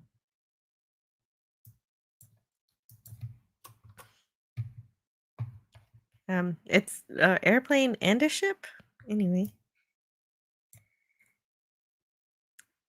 And Paul is showing a lot of sympathy towards Jim for having lost Jean. But instead of reciprocating or being appreciative of that sympathy, Jim starts to attack Paul. And you remember earlier how Foster said that Jim lacked the killer instinct? That's not a problem now. If the aliens are taking control of Jim's body, just like Dr. Jackson mentioned earlier, the mind is intact except for that they take out the emotional element. And so if he's being controlled by an unemotional kitty cat, then he's of course going to start scratching Paul Foster. So being controlled by the cat, Jim starts to fight like a cat, scratching Paul, even meowing. I don't know how he meows exactly like a cat. That part's kind of silly. But it's also really fun. The way this episode is shot is just a ton of fun. Poor Foster gets knocked around a whole lot now, making up for Jim's wrestling loss earlier.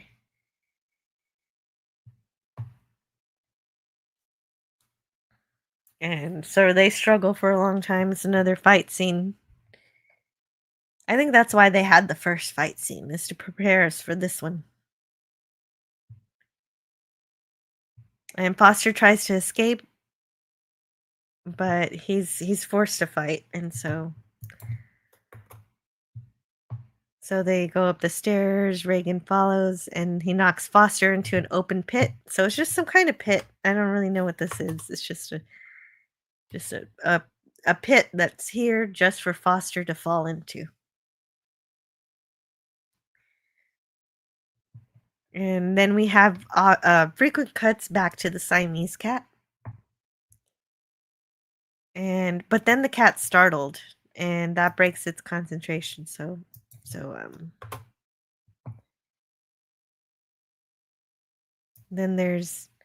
Then Foster gets into a shadow van and goes up to Morgan. And Morgan says, "Hey, wait a minute. Aren't you? Isn't Foster supposed to be filling in for you?" And Reagan says, No. Straker changed his mind. And technically, Morgan's supposed to double check on that, but because of the rapport they have, they're good friends, he lets Reagan go. And so Reagan gets to go back to the moon. And Foster's still passed out in the pit.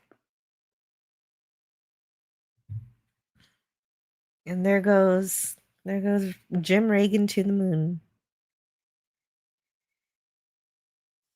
And even his interceptor buddies know that Foster's supposed to be there. So this is off. So they're surprised to see him. And so Steve Minto, unlike Morgan, says, "Hey, I got a call just to make sure these are the actual orders." However, all we hear is Lieutenant Barry saying that the interceptors need to launch immediately, so they don't get to tell her that the wrong guy is here. So they all take off in their interceptor ships. And Miss Holland encounters the cat. The cat is leaving. It's time to leave Shadow. She tries to actually pick up the cat, but it scratches her and she has to leave. I mean, she has to let it go. And Dr. Jackson reports that he doesn't have the medical report on Reagan because nobody knows where he is. And Paul Foster's crawling out of the pit, and that's some good upper body strength from the sexy Paul Foster. If they have telekinesis combined with telepathy, then it's not so weird. Definitely telepathy, lemon pie. And Theta says, yeah, his name is Jackson Galaxy. That's right. Great show, too. And Gap After Dark says, meow. Although, in this episode, the sounds are more like growls and hisses and, mean, angry cat sounds. Something about Jupiter and Mars. Oh, right. Fly me to the moon. So, fighting. So, fighting like a cat, you mean kicking major ass? Yes. And Jim Regan kicks major Paul Foster ass. Like, a cat. Not he. Yeah. I understood your meaning. Foster, good looking, but useless. Good at looking buff, useless at everything else. No, he was actually a good fighter. It's just he's never fought a cat before. Like, I think I can give him a break on this one. A cat in human form, apparently.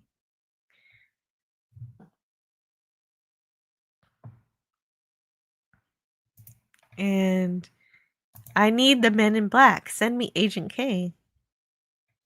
Yeah, that's right. That would help. Yeah, but the cat always comes back the very next day. Why didn't Foster put his arms in the air to make himself look big? Oh, right. But will that work against the cat? Because it will work against a normal cat, but this is a cat with the mind of an alien.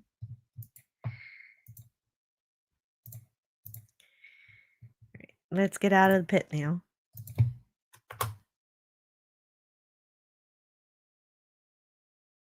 And he's climbing the wall. We got the interceptors. And oh no. Morgan is now in trouble for defying Straker's order and letting Jim go without checking. And apparently he needs to have a meeting with Straker later. And I don't know. Do you think he got fired? Do you think they fired Morgan? What do you think? And Straker calls to get in touch with Jim Reagan. So they're gonna patch. She patches into his ship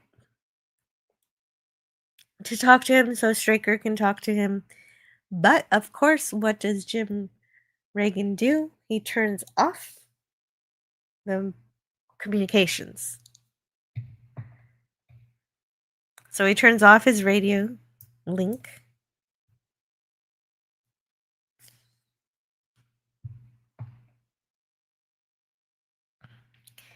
And there are interceptors and UFO ships. The UFO ship. And yeah, there, look at that. Oh my goodness, it looks even worse now with all the, this is some good makeup for Paul Foster. He got torn up. And he's all bruised and torn with his clothes torn. And Straker and Lake are there. And Foster says he kept making noises like a cat. And the camera focuses on the scratches on Foster's face. They're big, great cat scratches. And Johnson tells them about the cat. It belonged to Reagan's wife. or sometimes they say Regan or Reagan. Regan. He says he found it close to the UFO. And when he picked it up, he suddenly got headaches. And Stryker reached over to the intercom so now he calls Dr. Jackson and he says, that human computer theory of yours, doctor, could it apply to an animal? And so that's why I told you that the cat was an alien sooner, because that's exactly it. Stryker figures that out now. That is possibility, and of course it's true. And so Stryker needs to find the cat. And Holland confirms she saw the cat leaving an hour ago. And unfortunately, what Jim Regan's planning to do through the cat's idea is to smash his ship into the moon base to destroy it. So that's his plan. That is the cat alien's plan. So Stryker orders the Interceptors 1 and 2 to destroy Interceptor 3, the one with Reagan on it, because Reagan's gonna smash his interceptor into the moon base, which is not good. That's not a good thing. And the Interceptors want to comply, but they both lose power somehow. I don't know how that is. How did the aliens accomplish that? We never find out how the aliens accomplish this. But Colonel Lake says that they will not be able to find the cat in time. So Foster remembers about the dogs in Studio 4. These little dogs they're going to be sent out to hunt the kitty cat. And they are. And Reagan is still in the pilot seat, being controlled by this cat. But the dogs are to the rescue, running around, barking, and they start their chase on the Siamese cat. The dogs will save the day. And the cat is obviously disturbed by the dogs chasing him. And clearly, meanwhile, he's for a certain amount of time, the cat is still able to control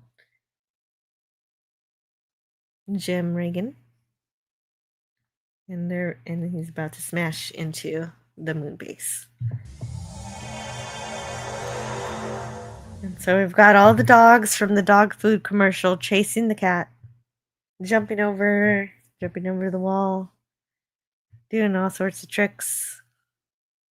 They all work together really well, all running together.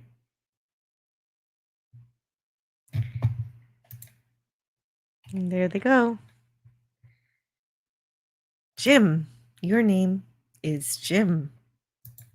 Oh, I might have that one. Do I have that? I'm not sure.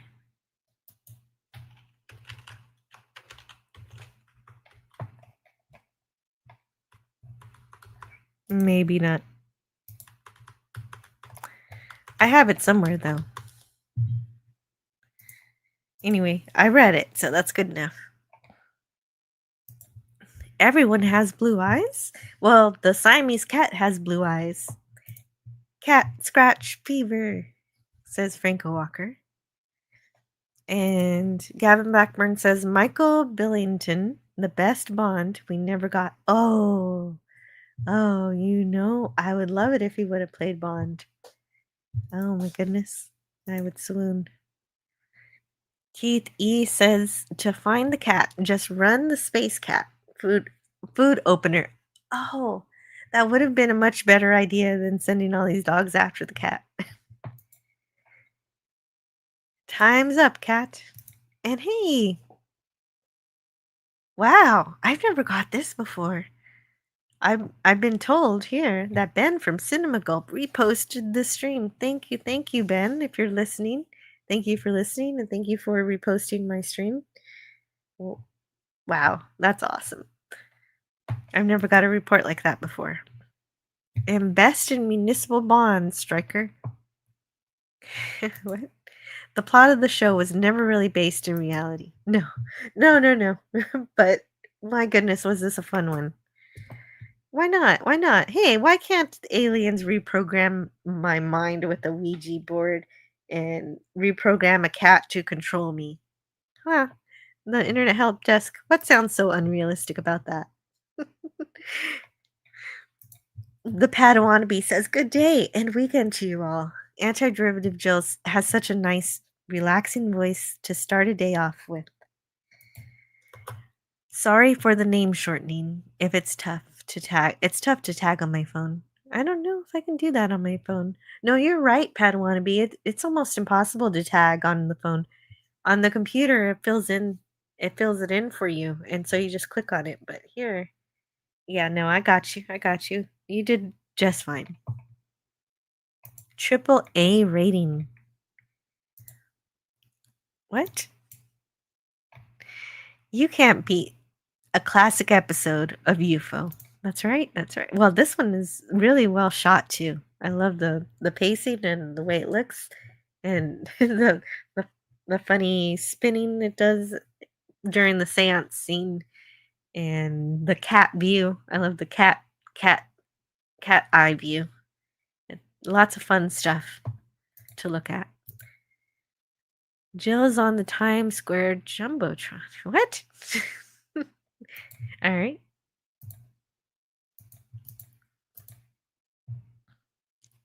That's weird you say that, because people can pay for things to be on the Jumbotron, and I know that Matt G, Swift minus one, has paid to put me on the movie screen before. So I'm not counting anything out. Maybe I'm on that. Maybe I could be broadcast anywhere anybody decides to put me. I have no control over that. That's a funny thing. Blue 6 graphic display. Wow, look at that computer screen. That's great.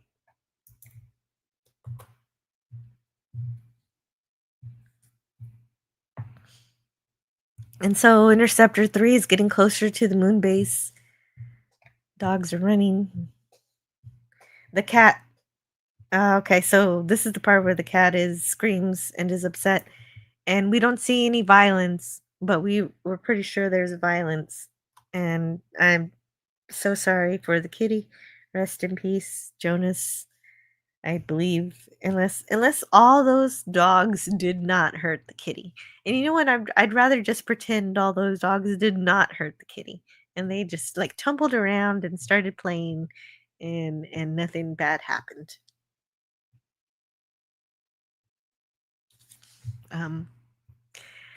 But I realize I'm being delusional there. But you know what? Screw it. I don't want the cat hurt, so it's Jonas is fine. We didn't see Jonas get hurt, so I can be as delusional as I want. So there's a moon base, and because the dogs caught up to the cat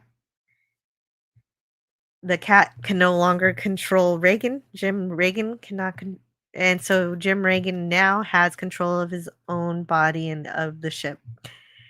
And he sees the moon base right through his window screen and sees that he's heading right for it. So he pulls back on the controls.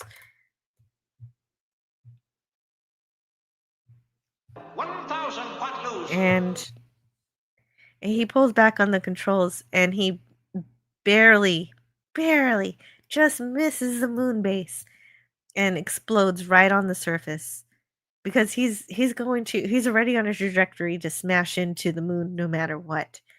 But he has just enough time to be in control of his ship to smash the interceptor into the moon and not the moon base, as the cat alien intended. The alien who took over a poor kitty cat. So and then later on, what we don't see in this episode is that the UFO crew find the kitty cat and extract the alien mind and reinitiate the kitty cat's brain, And the cat lost all its memories, but that's okay because now he's a permanent fixture in the UFO headquarters and is now the mascot. No, none of that's true. None of that happens. It's just what I wish would have happened. And it's funny that I'm obsessing over saving the cat when we just lost a young young happy married couple. Not only were they young and happy and married, but Jean was pregnant with possibly with a boy, according to the Ouija board. And this episode ends so abruptly. Straker just she at the end here, Straker just walks into his office. He sits down, and that's it. And yeah, that's kind of sad. It's kind of a sad ending, but it is a good episode. And as far as UFO goes, this is one of the best.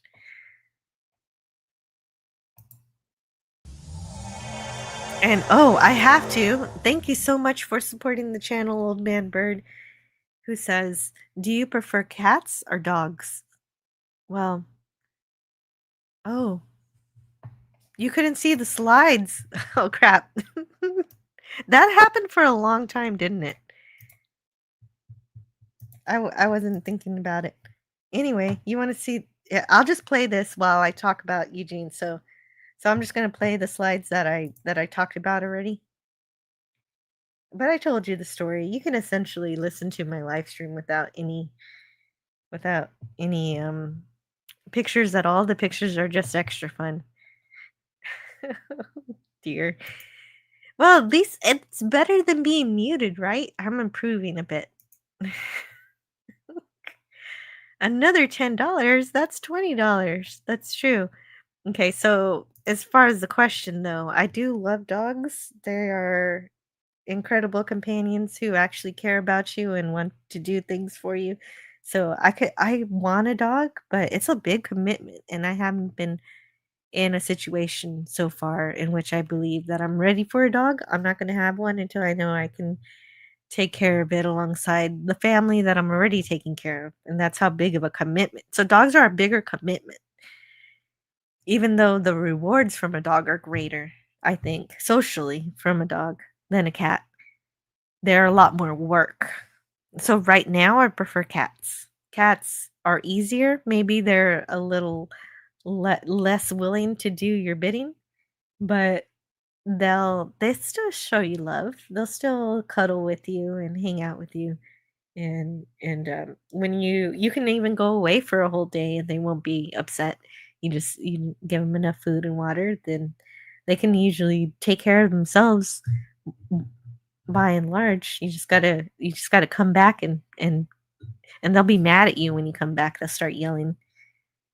But you just feed them again and they're happy. So right now I prefer cats. The cat's dead, Dave, says Gavin. Yeah, I know. No, Gavin, you're supposed to support my delusion. Damn it. James Caserta says, I'm Jill's handler. Oh dear. Lancelot is a great dog. 2.5 and a beagle. James Caserta says that he's up for adoption. Yeah, Lancelot is high maintenance. He's beside me snoring as we speak. Yeah, exactly. So they're a lot of work. They're wonderful animals, so one day I will get one. And basically whenever my daughter doesn't need me as much is probably when I'm gonna get a dog. I'm gonna get that baby fever again, but I'm not gonna have another baby. I'm done doing that. So then I'll just get a dog and that'll fulfill that.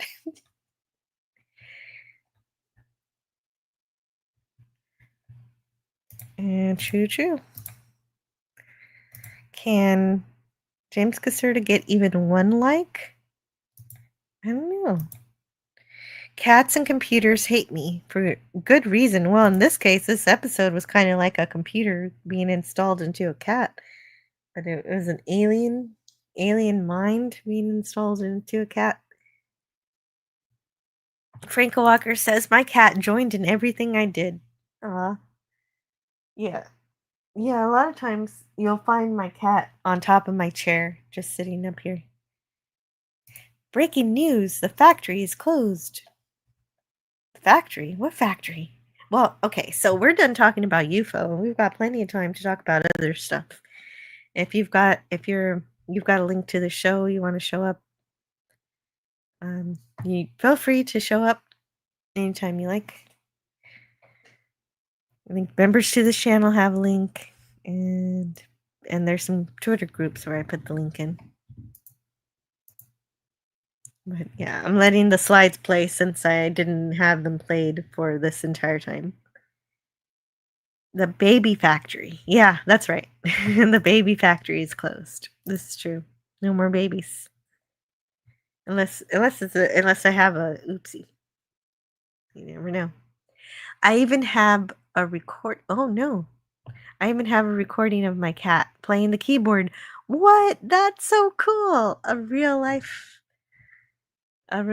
cat playing the keyboard, not that puppet meme where they have that puppet playing the keyboard. You know, you can all listen to that song now that I said that. Theta of the Grid says they will be mad when you come back, that's for sure. But they love you and they rub all over you like you've been gone for years. That's a true story. That's well described too. Oh, I need a charger. There it is. I need a charger for my phone. Because my internet is a bit wonky. My computer is all messed up. I have to reinstall it. But fortunately, my computer didn't just randomly reinstall right in the middle of my stream like I was afraid was going to happen. So that makes me happy. So now we're in the let's talk about some random stuff portion of the show. If there's anything you guys want to talk about, any topics of the day, just let me know. And we'll see if I can fit it in.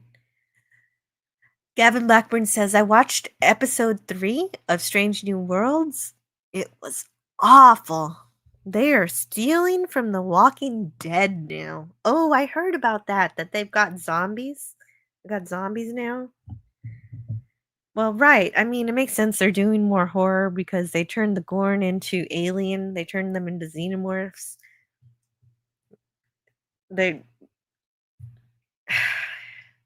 Strange New Worlds has the veneer, the painting of Star Trek, but it always tries to be something else despite that. And it's really, I just can't wait. I hope.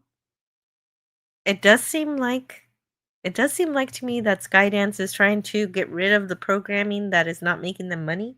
And so I hope that will include New Trek and that we get a break from Secret Hideout, and Secret Hideout goes off to make other things and not make Star Trek anymore.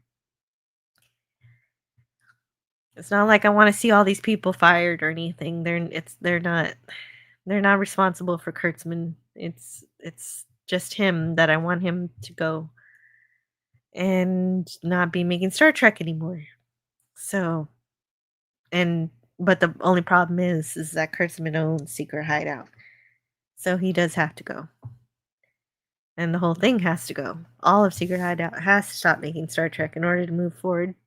And I know that's controversial with some people, I suppose. But that's all I want. It would be great. Let Star Trek rest for a while. Leave it be. Data of the Grid says it's really sad to see videos of people that record inside their house, and the cats will wait by the door sometimes for you to come back, depending on how close the cat is to you emotionally. Well, I can tell you, Data, anytime I am packing for a trip, I'm just leaving for a day and I'm coming back. If I'm leaving for more than one day, I have a cat sitter come feed my cat. But anytime I'm packing for a trip, my cat will sit inside of my suitcase. So I have to keep closing my suitcase and opening it when I put stuff in it because she will sit in there. She's like, "You're packing me too. I'm going. This is I'm going along with you." I think that's what she's doing. She walked up and down and then set the drums off when she sat down. That's cute. I haven't started season 3 of Strange. Oh, you know what? I keep saying Strange New Worlds. Lord Thoth. You remember how Clobby we used to say it? Strangled Nude Worms is the only proper way to say the show's name. My mistake. I see bits from The Walking Dead in so many shows nowadays, says State of the Grid. The Skydance sale has gone through now, so hopefully Klutzpin is gone. I'm just waiting for the news. If it happens, I'm gonna have a Star Trek birthday party at the bowling alley in December. I don't know if I'll be doing anything for my channel with it, but I think it'll just be a celebration for me. I just can't wait to hear the news, one way or the other, just so I can be either ecstatic or disappointed. So every time I went to the corner shop, my cat would howl the street down. My wife leaves on vacation for 6 weeks, August 15th. Then I'll be able to binge the rest of Enterprise. Trying to watch classic Star Trek stuff in chronological order, not rushing. Okay, there we go. There's all the slides. I used to leave my cat for up to a week. Miss lived to be 19. Oh wow, did you have one of those self-feeding things where it refills the bowl? You're leaving the cat for a week. Wow. Yeah. Oh well, maybe you had a cat sitter too. It's just it really isn't that expensive to just hire somebody to come by and feed the cat and feed the cat, pet it a little bit and leave. DJ Play Nice says, gotta roll out. Thanks for hosting. Have an awesome afternoon. You too, DJ Play Nice. Thank you for spending some time with me today. So Paul decontaminated at 1/4 speed.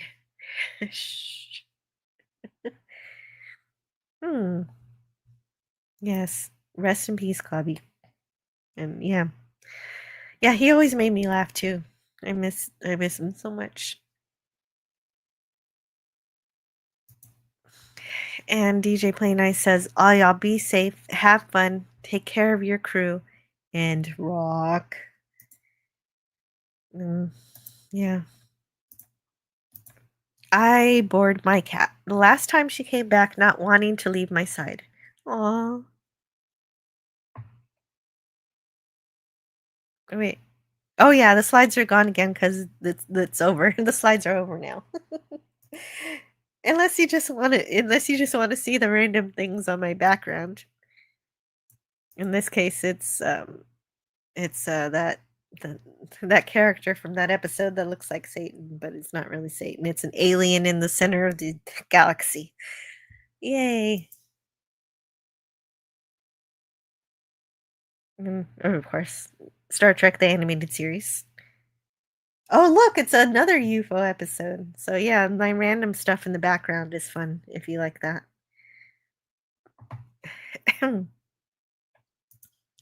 Miss never out ate. Chewy did, but I left them enough food. I had someone check on them if it was more than a week. Oh man, I don't think my cat could do that. She maybe she doesn't overeat, but she does not like stale food. She'd have a hard time.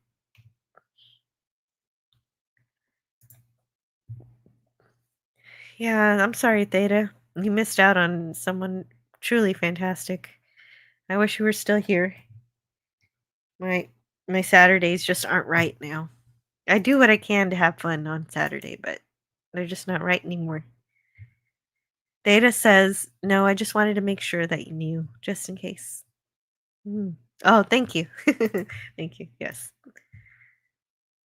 Yeah, so I do have some things that I picked out, some news articles I can talk about. I can't bring this one on board because my computer won't play it, but I can read it from my phone. Let's see. Let me grab it here. It's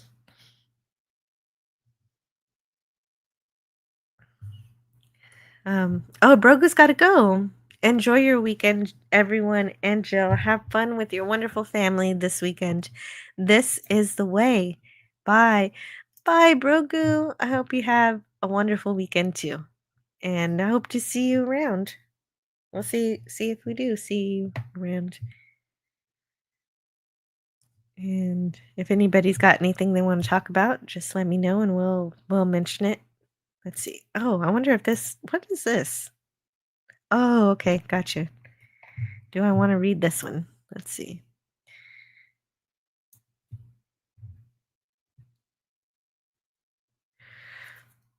Oh, maybe not this one just yet, because there's nothing that exciting about that yet.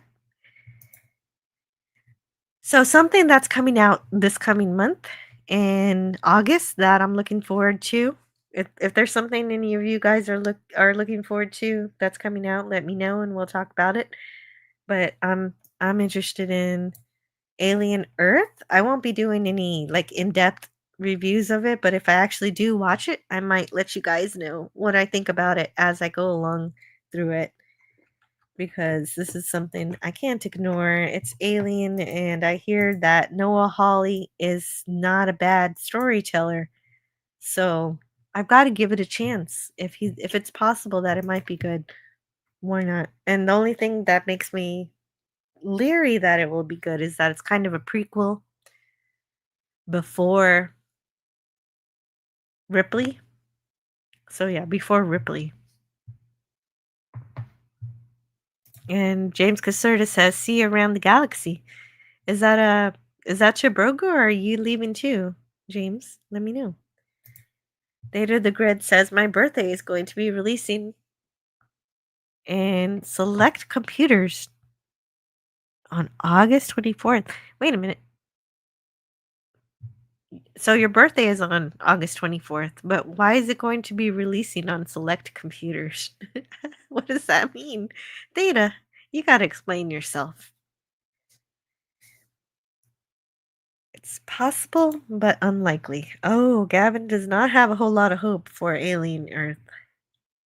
Oh, I have a little more hope than that. Frankel Walker says, I wish they would leave Alien alone. Oh, you're going to be streaming on your birthday. Okay, that makes more sense. And my sister's birthday is on August 24th, too. Oh, wow. A lot of two August 24th birthday connections here. And since we're just talking about random things, definitely check out Andy Masterson's Laboratory of Mayhem channel anytime you get a chance. That's a lot of fun.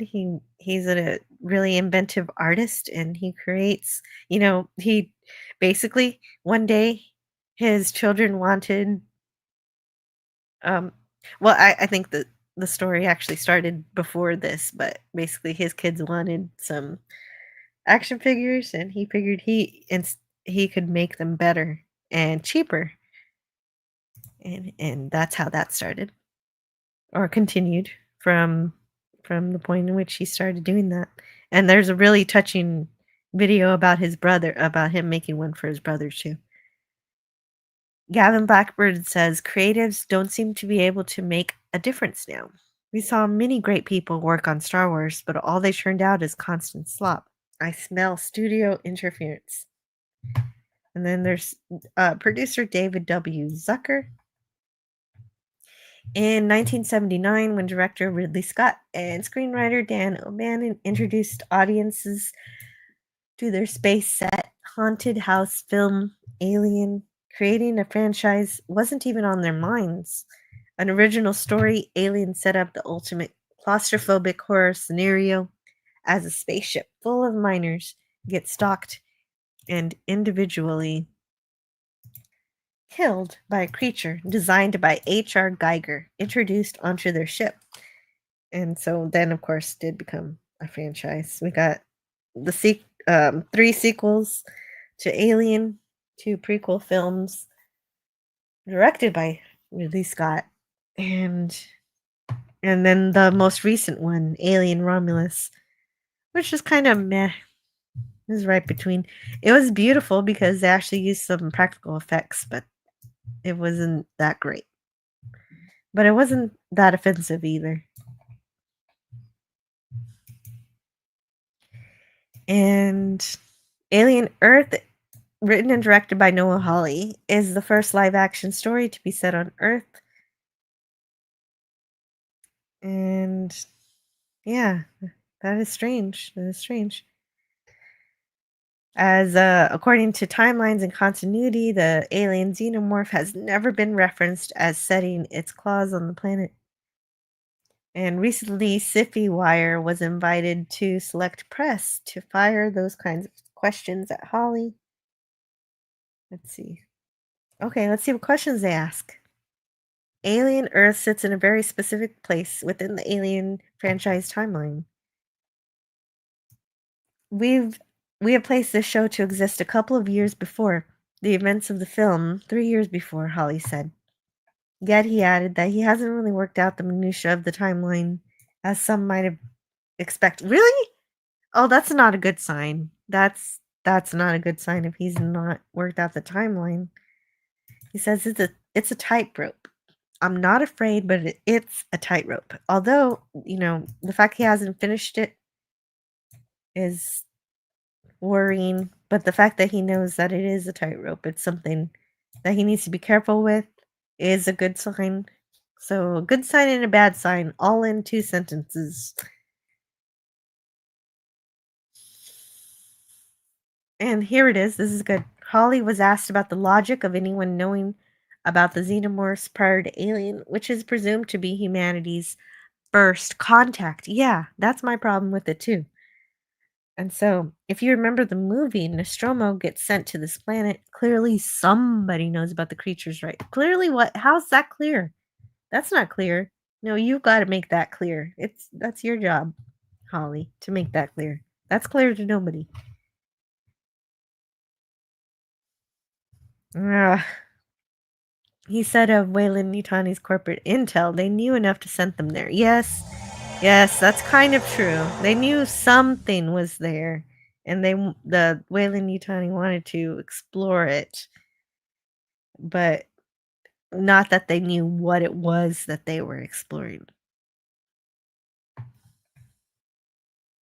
But okay, let's see what's going on now. Theta of the Grid says, awesome. My birthday was cursed until last year. Hopefully, I'll start a new trend of not having something catastrophic or dramatic or just depressing. Oh, yeah. I hope things get better for you over this month, Theta, and that your birthday is awesome this time. Old Man Bird asks, any Calto scheduled? Or will you wait till the mood strikes? Well, I have some great news for you, Old Man Bird. Tonight, I will make a thumbnail just for you. We are having a Calto tomorrow night, and we're going to be playing Fallout. So we're going to play some more. I should be getting pretty close to in-game because I'm pretty powerful with my power armor and my hammer. And I think I got a new weapon too from those weapons dealers that I get to try out. Does that mean 20 plus producers? If not, I'm not interested. Oh, no, I don't know how many producers they have. I guess we'll have to find out. If y'all want to learn how to make films with basically no money, says Theta of the Grid, I found my old director has a YouTube channel called Not So Sane Entertainment. I'm trying to get him on to interview him. Oh, that's a great idea.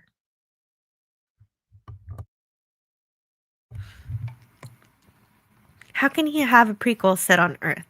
Xenomorphs never reached Earth. Yeah. That's exactly what this article's saying, and I agree with that. But no, yeah. He's really messing with things. I wish he would have said it in the future. Because maybe in the future they get to Earth, obviously. But I hate that it's a prequel. James Caserta says Noah's Trek script was too Trekky. Oh, I wonder what it was. It would be neat if they released the text for that script. Gavin Blackburn says to Theta, risk averse and trying to please everybody, and they end up pleasing nobody. Also trying to transform a famous franchise from what it was to something else just kills the property. Agreed. Yeah, that's the problem with New Trek is that it tries to be anything but Star Trek. Even towards the end here where they realize, oh wait a minute, maybe we should be Star Trek, and they're scrambling to try it, but they still don't do it. They still refuse even when they're trying, which is it's too frustrating at this point because Star Trek is such an easy formula to just follow and they refuse. UFO is a great series, says Euler Greg. Oh yeah, if you want the UFO review, that'll be at the beginning of the show. I finished that review. So now I'll just be talking about random stuff for the next 45, 50 minutes. Gavin Blackburn says, I will add young creatives who have no hand in creating the property and don't seem to respect its legacy. I've got phones stacked on top of my coffee when I should be drinking this coffee. I kind of want to drink it, but I need a minute. So let me pick a long clip so I can drink my coffee just for a minute. Oh, yeah, speaking of Fallout, let's play a Fallout video. What is this? I don't remember what this video is. Let's try it. What if there was a place with all the zip of Nuka-Cola? Welcome to Nuka World, America's favorite vacation destination. I'm Cappy. Oh, and I'm Bottle. And we're here to make sure you have FUN fun during your time at the park. The mechanical issues of the past have been resolved, so now it's up to you to stay safe by following these simple rules.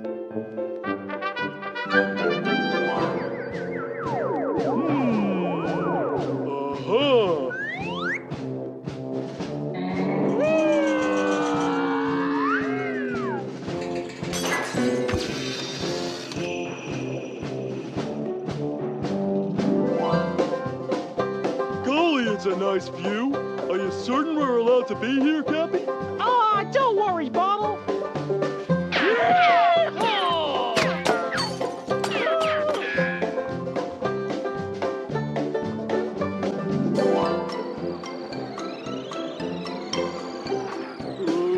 I don't feel so good, Cappy. I think I gotta get out. Alrighty.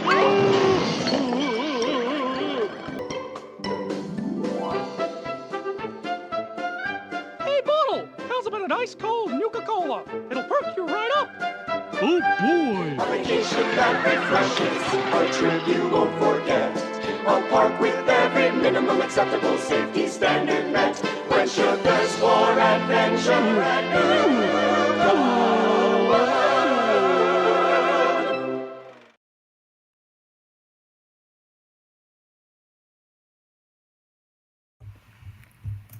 Whoa, says female usurper. Why doesn't everyone leave YouTube and do this instead?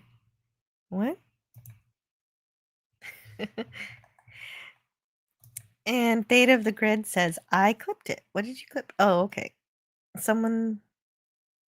Okay. I'll have to figure that. I'll have to read up. Old Man Bird says, Cappy looks like Miss Minutes from Loki. Female Silver Usurper says, hey, you can't see my chat message. And Lord Thoth says, that's classic. I haven't seen that one. That was my first time watching that. I didn't know what I had, and so I played it, and I'm glad it wasn't too bad. That was funny.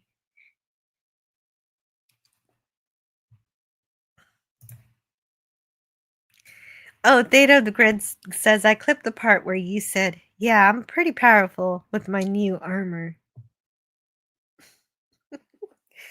Yeah, and I've got a big-ass hammer. It was just so funny hearing such a sweet, innocent-sounding voice say that.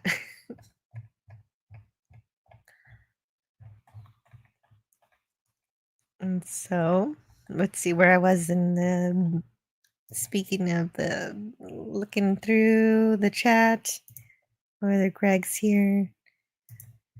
Data the Grid says Karate Kid is really the only franchise that's been able to keep the essence of it and please the fans. Much love, Jill. Thank you. I greatly appreciate it. Oh, you're welcome. Anything I can do, let me know. And yeah. I've heard a rumor that they're going to start remaking TOS. Frankel Walker, no way.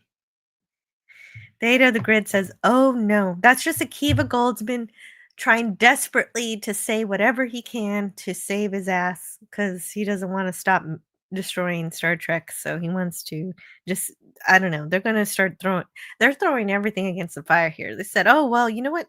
We know Lower Decks ended. Let's start another comedy show. We'll make it a workplace comedy. And they're also talking about that too. And they're really desperate. It's sickening. And they actually succeeded in getting 2 seasons for Academy, so that's going to be bad enough. Franco, no. No. I mean, didn't they already remake quote TOS when they tried to do the JJ movies? Why are they going to do that again? Good grief.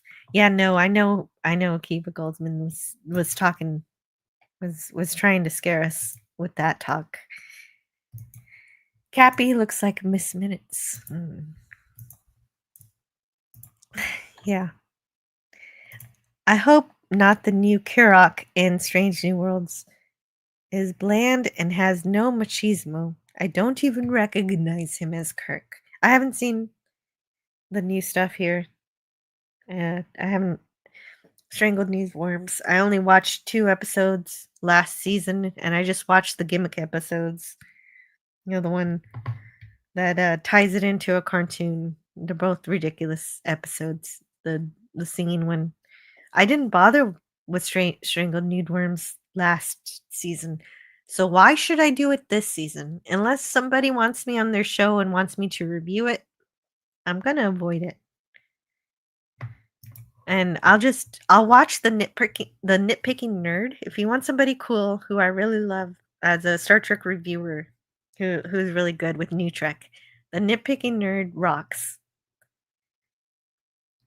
Data of the Grid says, I clipped the part where oh yeah, that's right, the powerful armor. And hit the like, folks. Make sure you're on live chat. YouTube hides some chats on top chat. It wasn't TOS, it was POS, I think. Ha! Yes. That's right. Old Man Bird. Akiva Goldsman wants to reboot POS. Nicely done. Good joke. Picture this. The Office meets Star Trek. That's the kind of stuff the studios consider. That's terrible. That's terrible. It should never be anything meeting Star Trek. You should have Star Trek being Star Trek. Ah, how frustrating is that? They promised no Kirk and Spock in Star Trek, and that lasted until the end of Discovery Season 1 when they realized the series couldn't stand on its own feet. Yeah, they throw the original series characters in so to force fans to watch it, but then they showcase the new Trek characters who stomp all over the old characters. And I have a feeling, even though I haven't seen Strangled Nude Worms, that this season is no different. Female usurper says, you didn't say hey to me while I watched on X. Why does any YouTuber ever not stream on X instead of YouTube? In my opinion, Miss Jill, can you see the chats from X? I'm not there now though. Yes, I did see let me show you. There. Whoa, why doesn't everyone leave YouTube and do this instead? Because I can't see the chat on X. Like when I stream on X, I don't see a chat. I don't know if that's possible. Like they need to fix that system over there, but I can't see it over there. But I can see it here. So it works better this way. I'm wondering how streamers see all the sources they simulcast, honestly. Well, StreamYard lets me see you, and it lets me see anything that I put. It'll let me see Rumble and it'll let me see Twitter. I don't have more than that because and I didn't stream on Rumble today because Rumble's not working on my computer, but that's because a lot of things aren't working on my computer. So that's why I'm going to do that reinstall later. And Franco binge watched series 1 of Strangled Nude Worms, then 5 minutes of episode 1, series 2, and I was out. Yeah. Yeah, I only made it through series 1, season 1, and even that was torturous. Spock is not neurally diverse, says James Caserta. Right on.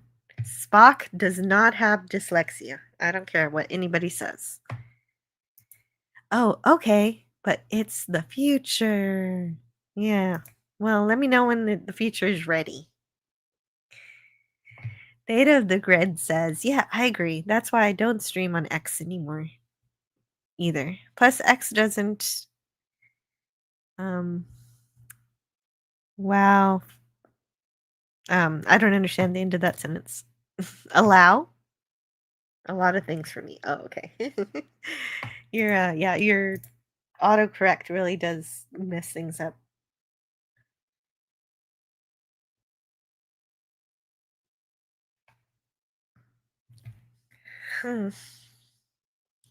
Yeah, Holly does have a lot of excuses here about how the xenomorphs are going to be presented.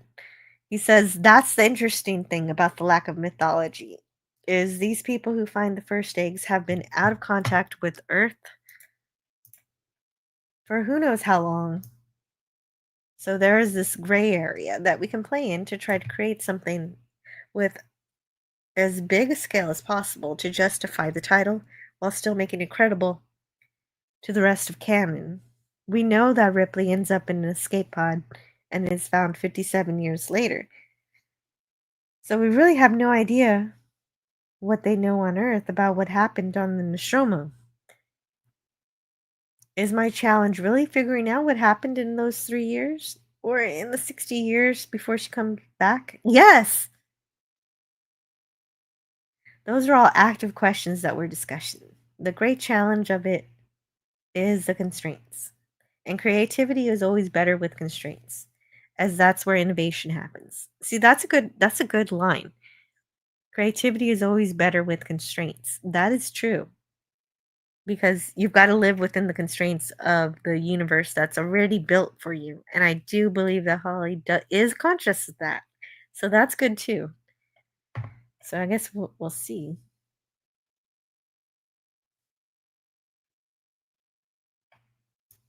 I guess we'll just have to see.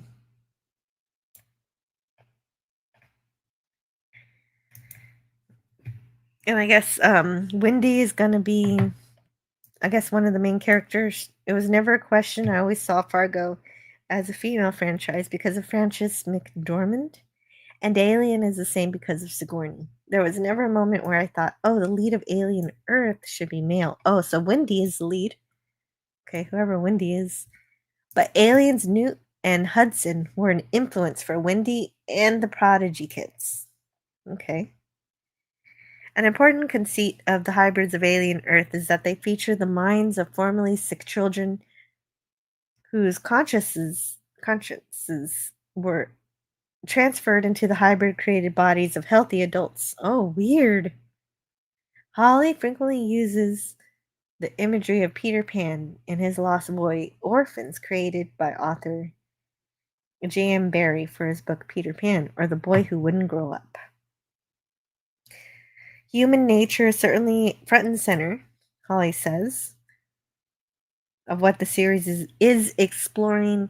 A big part of why I thought to do this story with children in adult bodies is because if we're asking the question, does humanity deserve to survive? Then there's nobody more human than a child, right? He posed. They don't know how to pretend they're not scared. They're bad liars. they're the most human in a way and the purest on some level. And so definitely exploring that human nature element was really important to me. That's so weird that he's doing that. I don't even know what to think about that part. And let's see. I'm skipping through to see if there's anything else interesting here.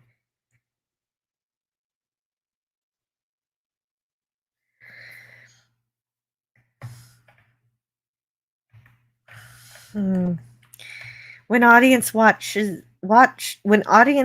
Alien Earth, there will be a lot of familiar looking technology that Holly said is taken directly from the 20th Century franchise archives. We found photos of the 1979 production that Scott hadn't seen since 1979. We built the Magnot ship basically to the specs of the Nostromo, he said. Our cryo chamber is bigger, but the bridge is the same and the mess hall is the same. When we showed it to Ridley, I don't think he realized how the same it was going to be. Nice. Also on set during production, Zucker said it was impressive to see how much Holly and his production design team leaned into the analog with their world building for the series. Walking onto the stages and sets and seeing those pictures back to Ridley before he even saw the dailies, I think blew everyone's mind. All right. Okay. We'll see what happens. Let's bring it back. Let's do this. There we are. And that's that article completed. Tell us what the Rod Serling story is, Jill. Well, what do you mean about the Rod Serling story? Do you mean you want me to tell you how Rod Serling started the Twilight Zone? I have the companion right here. I could do that. If that's is that what you want, Gavin? I'm not sure what the story is. Female usurper says, I can see the autocorrect from allow to oh wow. No. And Canadian Spider-Man says, hello and good day, anti-derivative Jill. Great to see you live again. Hello and welcome, chat. Just on my way out the door. Canadian Spider-Man, it's so great to see you. I'm sorry I missed your Paris show last night. I wanted to show up, but frankly, I had a bad stomach bug yesterday. I don't know. It's still kind of here. Still kind of feel icky, but good enough now to stream. But I definitely needed more rest. I hope you had a great stream. I'm sure you did. I shared it out before I went to bed. But everybody go check out the replay on that stream. It's less than 2 hours, so you get to go with Spidey on a tour of France, Paris, France. Female silver usurper says, but constraints like sonnet magnifies creativity. Counterintuitively, I found. Oh, also subscribe to UK Danger Man reviews. Oh, that's right. I'm glad that's there because I need to fix something on my stream because I want to send you guys over to UK Danger Man when my stream is over. And so I've got to go all the way over here and go to manage videos and then come to this particular live stream and hit edit. And then I got to go to customization and redirect so I can redirect to his stream. And then I've got to find it. UK Danger Man.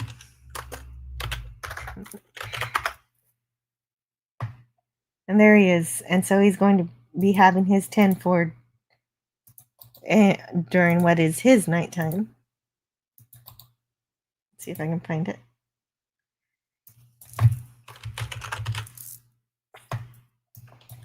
Oh, right. Search videos from other channels. There it is. Okay, fixed it. Saving it. I'm just narrating what I'm doing here, so you know what's happening. So when the stream is over, it'll take you over there to 10 Ford, over on the UK Danger Man channel, because I like his channel. So why not send you there? Au revoir, Canadian Spider-Man. Impressive stream. Oh, Old Man Bird went to Paris with Spidey last night. So you know it was a good show. Female silver usurper next door's teenage son had a breakdown because of Twitter. Oh my god, really? I voted then. If I ever get the internet, I'd stay away from all that. Oh wow, a breakdown. That's terrible. And Franco Walker got the internet in 2015 and didn't start watching YouTube until 2017. Well, I was directed by FDNY not to use social media if I valued working there. So now, many years retired, I dabbled, backing off after about 5 days now. It's harshing my calm. Yeah, I gotta be careful. There is a lot of negativity out there. You're too generous, but it was a fun stream. Thanks for that, Old Man Bird. Paris deserves at least 2 more streams, says Canadian Spider-Man. Yeah, well, there's a lot of people who want to talk to you about Paris. So maybe you should have more streams. Hey, chat, please consider subscribing to Jill's channel. It's free and helps her channel grow on YouTube. Yes. And when I do get to 1701 subscribers, I will be giving away a Diamond Select tricorder. It may not be as fancy as the Wand Company tricorder, but it's still pretty good. It's best to stay away from what I've heard. It's all toxic. Yes. Female usurper. Old Man Bird says to you, I get upset when I want to write higher and it writes. Or Fed for Hire comes out.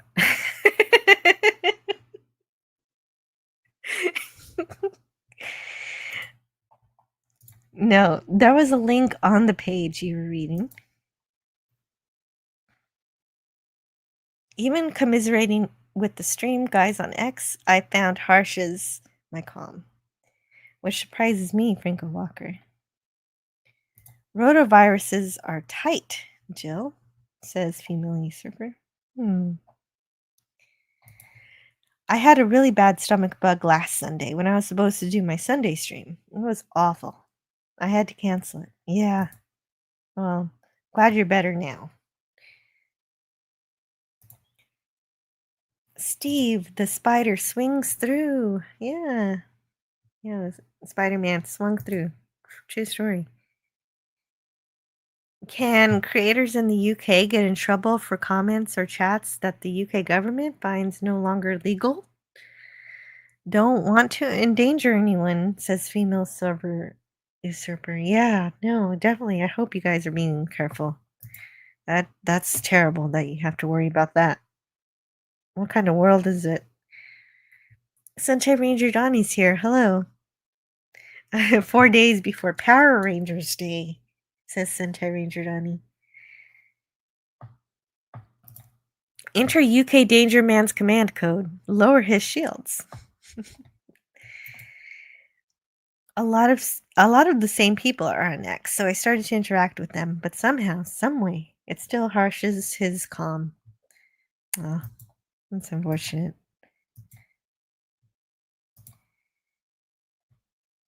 You're right. My birthday is 4 days before Power Ranger Day, so we'll be celebrating that too. Wow. I need to get a Type 2 phaser. So don't we all? Set phasers on Jill. No, no, no, don't set phasers on me. I don't need to be phased. Alright, so do I have any more? Yeah, I have some more stuff. Let's see what else I have that we can talk about to while away our Friday. Let's see, we talked about Alien Earth. Next one I have here is something I don't know anything about. So I guess I'm going to tell you that on Monday, Jedi Master 2022 is going to be reviewing War of the Worlds. And I don't know if I'm going to be able to join his stream or not. I got some plans on Monday because when he has his yeah, he has his potluck every once in a while when he's not doing Lost in Space, and I set up some things I need to do on that day. But War of the Worlds is something he's going to review, and it's a timeless classic. He's doing the 50s, the original, which is the right one. But they're making another new one. And it is. Let's see. Another film adaptation 20 years after Tom Cruise starred in one. So it's getting.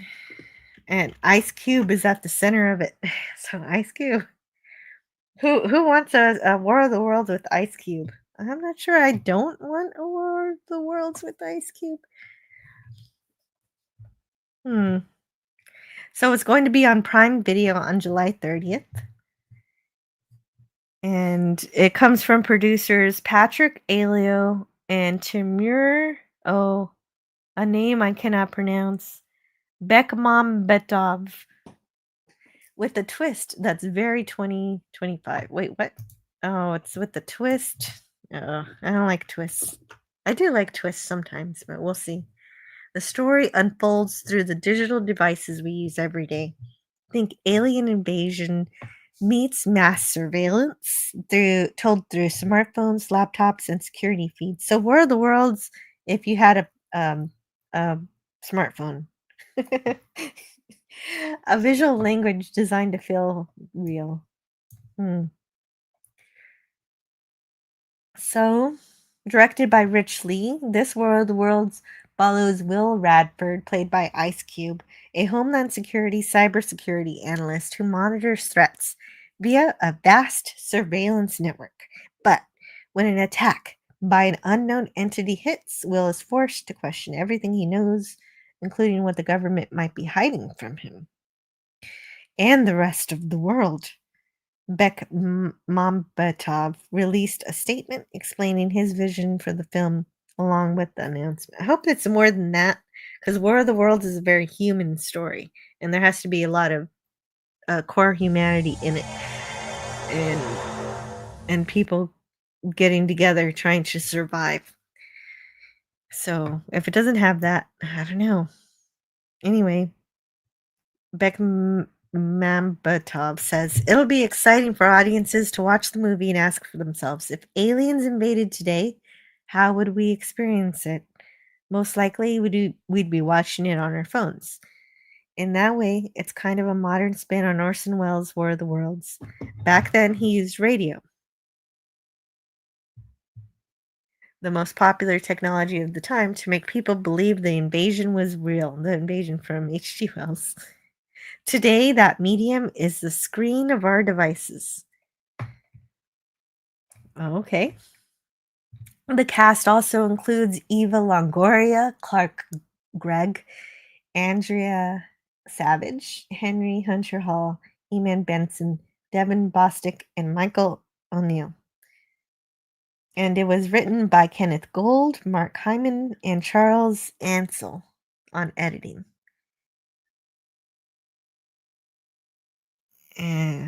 Okay.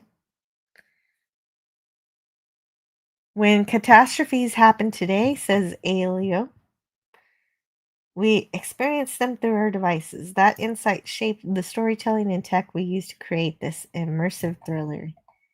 He added, for the first time ever, a studio-scale sci-fi epic has been produced using a format that places audiences inside the action through the lens of phones, computers, and tablets. It's a visceral, first-person experience designed for big screens in a language and format that is now natural within our daily lives. And so, let's see where my star is.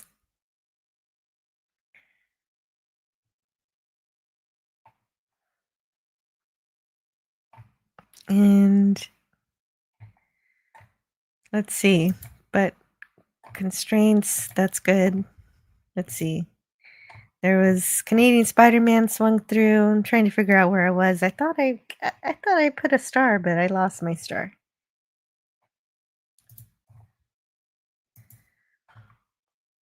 And I need to get a Type 2 phaser. Yes, that's where we were. Gavin Blackburn says, I have a Diamond Select phaser. It's pretty nice. Yeah, anything Diamond Select is A stuff, A grade stuff. I can't say A plus stuff because the Wand Company is producing the A plus stuff. Which War of the Worlds? George Pal version? The 1950s one. Is there more than one 1950s War of the Worlds?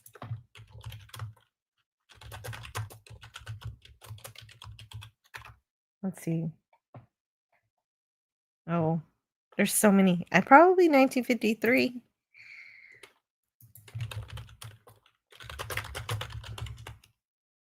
Let's see how many War of the Worlds there are. So many. Of course, there's 2005, 1953. Let's see. 2008. Wow, so many people have done War of the Worlds. It's insane.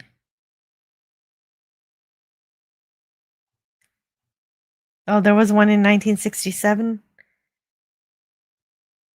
But I think this one is the 53. I don't see any other one in the 50s.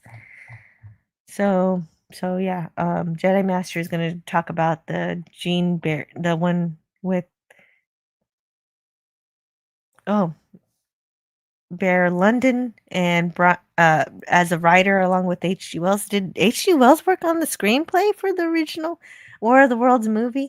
I don't know, but I'm not the one reviewing it, so I haven't. Oh, I love it so much, though. This would be something right up my alley to review.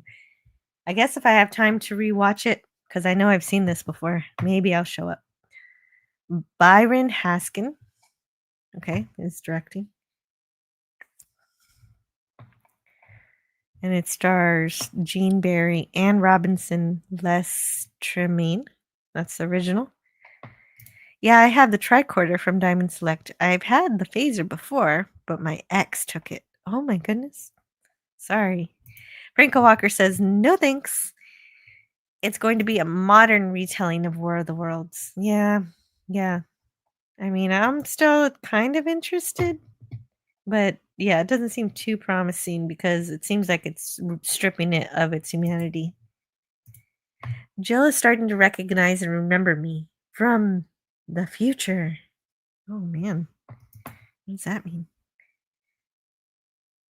Did you see the BBC version from a few years ago? It was terrible. Oh, another one? Yeah. Well, everyone's always making War of the Worlds since it's such a good story, and it doesn't hurt that it's in the public domain. Getting my Fantastic Four on, says Tristan. French subtitles. Sound quality is okay with EQ. Video, not too bad. Oh, wow. Okay, Tristan. I hope you enjoy. I am going to be watching Fantastic Four on Sunday with the family. It's not every month that multiple Marvel, multiple superhero movies come out. I mean, DC one was, of course, Superman, and this one is Fantastic Four, and I have never actually sat down and watched any Fantastic Four movie because for whatever reason, but I've got to see this one. Why can't we get a proper version of War of the Worlds that sticks to the book? Did the 50s one stick to the book? I'm not sure. I do love the book. It's a great book. War of the Worlds seasons 1 and 2 was killer, says Tristan. Why, if smartphones are dumb? James Caserta says Mr. Beavis, and Dingle walk into a bar. Ooh, what's the end of that joke? I'm waiting for that. I'm going to be waiting for the punchline, James. They're on YouTube, low quality, but watchable. The British War of the Worlds that came out at the same time as Tom Cruise is better. Oh, okay. So 2 War of the Worlds came out in 2005, according to Tristan, and the British one was better with a terrible sequel. The best version of the War of the Worlds so far is Jeff Wayne's musical version. Ooh, does that show up on Broadway? I almost thought you said John Wayne's musical version. Oh, that would be cool. It if I had a type 2 phaser, I would phaser in the morning. I would phaser in the evening. All over this land. John Wayne is a fun band. Album is Texas Funeral. It's a bunch of punks pretending to be drunk. A drunk country music band. Okay. Danger Man ignores my comments. Oh, James Caserta. Well, you gotta make better comments. I don't know what to tell you. The tripod's firing noise is the most overused sound effect. What? Oh, right. The tripods, the Martian ships, the Martian things that they use to protect themselves from our environment that they walk around on. Yes. I had a phaser water pistol based on Star Trek II Con Phaser when that movie came out. That's so cool. I want one. That sounds like a lot of fun. I want a Star Trek water pistol. I know they made some recent Star Trek Nerf guns that look kind of cool. But it's fantastic. For Friday, it's the triple F. Yeah, you're right. Today's the best day to go see Fantastic Four on Friday. I don't know if it's gonna be good, but there's some good reports out there. I don't know. There's some mixed reports out there. I don't know. I don't know what I'm gonna think of it.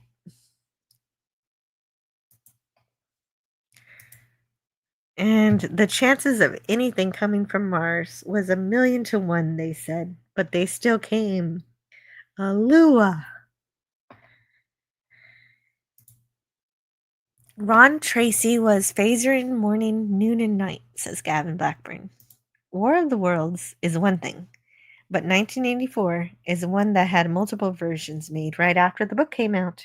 The British one is black and white, and almost word for word the book. Yeah, 1984. That movie is pretty good, and book is good too, obviously. And Franco Walker wants to remind you, please subscribe, hit the bell, share, hit like, and select live chat. And I think we're done with the article for this time. Let's get the next one going. Yeah, we still have. Yeah, we'll hang around for another 18 minutes or so, and that of course means 30 minutes because I'm going to spend 10 minutes saying goodbye.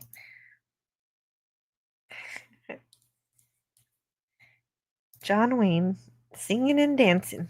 Yeah. Yeah, I want to see that.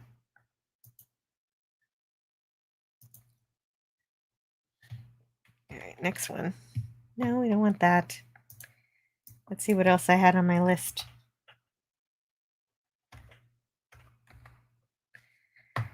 Let's get rid of that one.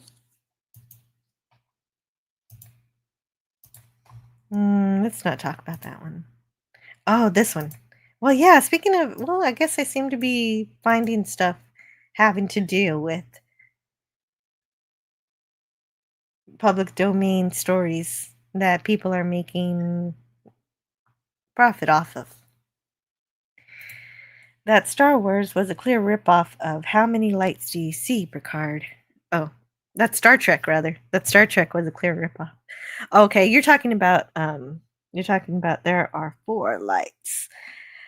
And Chain of Command. Chain of Command. I knew I could do it without looking it up. Chain of Command is the episode that is the Picard torture episode. Why does it say reload to allow offline editing? What? Am I offline? Can you guys hear me? I'm very leery of my computer today. Go gadget news article. Yeah. Klingon Disruptor Water Pistol. That sounds great. Gorn Flakes. Why am I getting hungry reading Gorn Flakes? I must be very hungry. But yeah, you know what? I did eat breakfast. I shouldn't be hungry yet. John Wayne is big leggy. Gavin Blackburn says, I'm amazed that they never made a TNG Chandelier.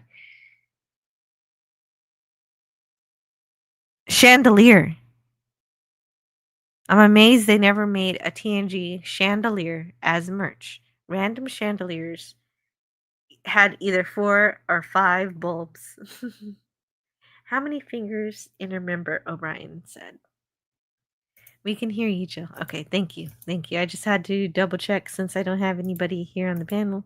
Just that you could hear me because I'm getting this computer's just not acting right.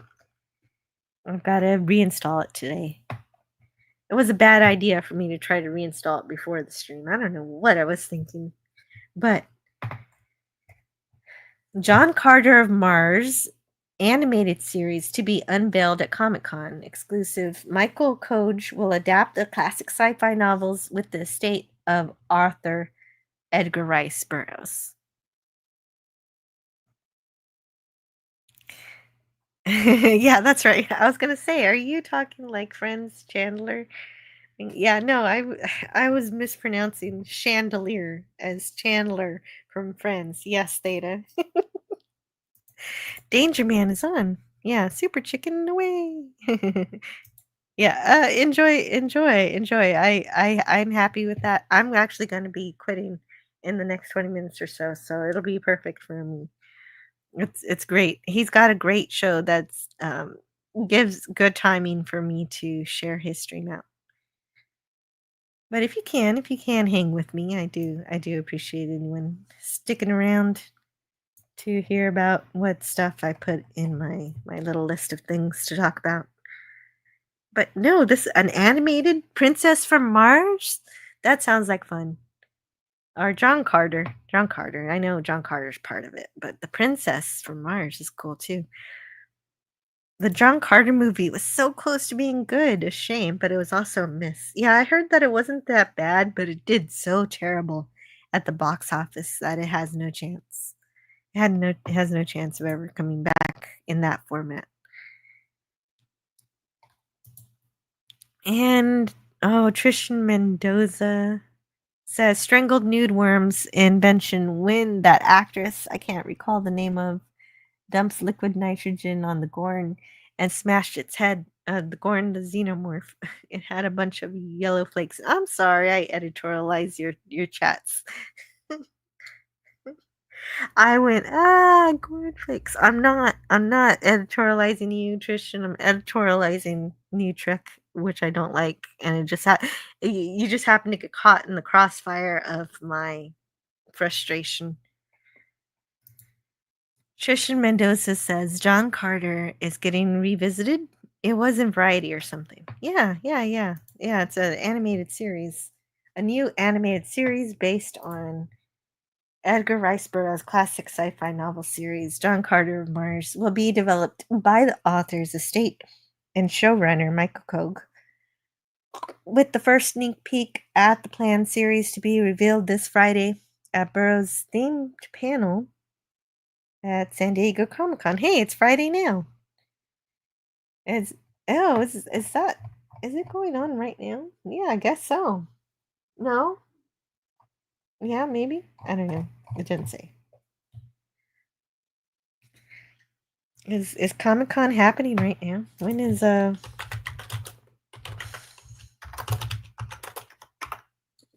Yeah, it is. So yeah, today. This panel's happening today. Not like I can tune in live to the San Diego Comic Con Edgar Rice Burroughs, John Carter from Mars panel. But I learned about John Carter of Mars from Carl Sagan, because Carl Sagan has a great series of documentaries about his journey through the cosmos, and he shared it with us. And one of the things he shared during, of course, his Mars show, when he talked about Mars, when he talked about Mars, he talked about how he loved the Edgar Rice Burroughs books, and when he was a kid, he used to stretch out his arms just like in the book and try to wish himself on Mars just like they do in in the story. Because that's their form of space travel. You just think about it, you wish it, and you're there.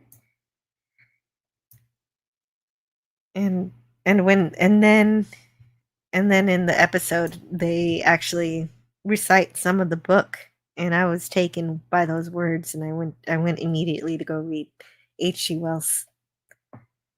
The series I got mixed up there because A War of the Worlds is what he is the book that he quoted.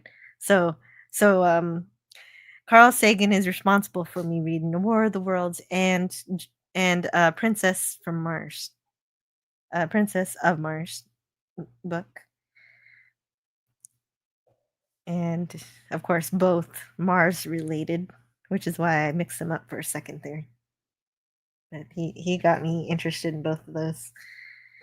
Under the Moons of Mars. Okay. And oh wait, that's the first one? Shoot. I skipped it because oh no, wait, it's the same thing as the Princess of Mars. Because the pulp serial was Under the Moons of Mars, published by the magazine The All Story, and then later released as a novel titled A Princess of Mars, which is how I read it. The series followed Civil War veteran John Carter as he is transported to Mars, called Barsoom by its inhabitants, and becomes a warrior who wages battles against beasts and aliens. The novels and the pulp comics adapted from them became part of the foundation for modern-day sci-fi. Alongside the likes of Flash Gordon, John Carter became an inspiration for George Lucas on Star Wars and James Cameron on Avatar, among many others. A Princess of Mars was adapted into 2012 Disney film John Carter, directed by Andrew Stanton, but infamously bombed at the box office amid mixed reviews and an immense production budget. You know what? I still want to see it. I think it seems like fun. Prior to that film, several attempts had been made to adapt Burroughs' John Carter novels, including Burroughs' own son, John Coleman Burroughs, who worked with the famed Looney Tunes animator Bob Clampett to develop a test reel to present to MGM for a series of 9-minute shorts that would appear as opening features at movie theaters. But MGM turned down the pitch, and the series was never developed. Oh, that sounds so unfortunate. That sounds amazing. A Looney Tunes animator doing John Carter would be so cool. That makes this new John Carter of Mars the first animated adaptation of the novels, something that Michael Koch believes will be embraced given the interest in action-packed animation on streaming in recent years. In this era of incredible animation with shows like Castlevania, Blood of Zeus, and Twilight of Gods publishing the genre of fantasy action adventure to new heights, there couldn't be a better time for the Martian saga of John Carter and Princess Deja Torres to be told through bold, groundbreaking animation. Yes, that would be nice. Koch is well versed in all things. John Carter having written an audio series based on Burroughs' novels that's currently being recorded with a cast that includes Sean Patrick Flannery, Bruce Boxleitner, and Star Wars veteran Ian McDiarmid. He'll be joined on the animation project by Jim Solis and Wolf Larson, who will oversee for Edgar Rice Burroughs. The explosive rise of action-adventure animation has captivated audiences around the world, making it the perfect moment to launch our John Carter animated series. This marks a new era for storytelling for Edgar Rice Burroughs universe. Well, they seem to be very happy with themselves, so let's see if they do a good job. Maybe it'll be good. What do you think about that one, Franco? Okay, so Gornflakes, a toy lizard in every box, says PvP. Danger Man, yeah. Danger Man. Yeah, I'll send you guys over to Danger Man in a few minutes. The John Carter movie was so close to being good. Yeah. Well, you know what? If it was close to being good, if you think it was close to being good, I probably would really like it. John Carter is getting revisited. Yes. I like some characters on New Trek, says Tristan Mendoza. A few items. As a whole, I don't take it seriously. I don't know why people do, Jill.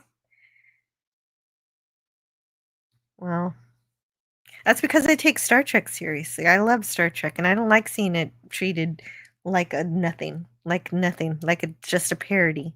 I don't appreciate it. And if somebody can enjoy some bits of it, I can understand that, and I can respect that. But it's not for me. It's not for me. I want my Star Trek to actually want to be Star Trek. I want them to try. Voyager wasn't the best, but you could damn well tell they were trying. Nothing is trying anymore, and I can't even begin to like any of it. But it's and of course it's fine if you do. It's just not for me. James Caserta says, I'm hanging. Can we talk about Zortex one day? Maybe one day. I mean, it kind of sucks that you live in a tin can. So maybe one day, if you're ever able to talk, or maybe I could read it and we can do an interview from the chat where I read the book and I ask you questions from the panel and you just answer in text. You want to do that? Trisha Mendoza says, use the force, Jill. You can phase over and over at the panel. What? Yeah, Carl, like John Carter.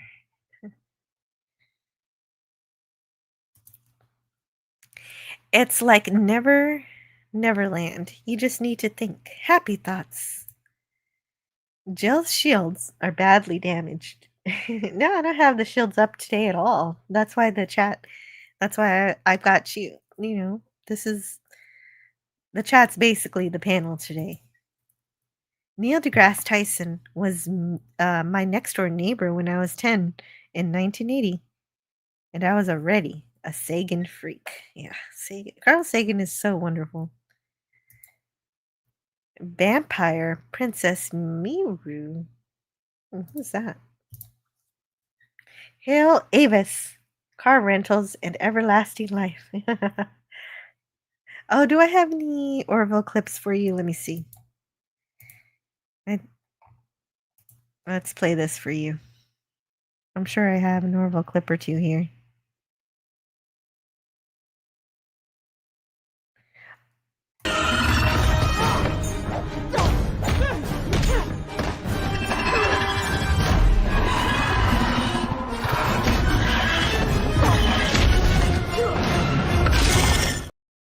Dang. That's always a good shot.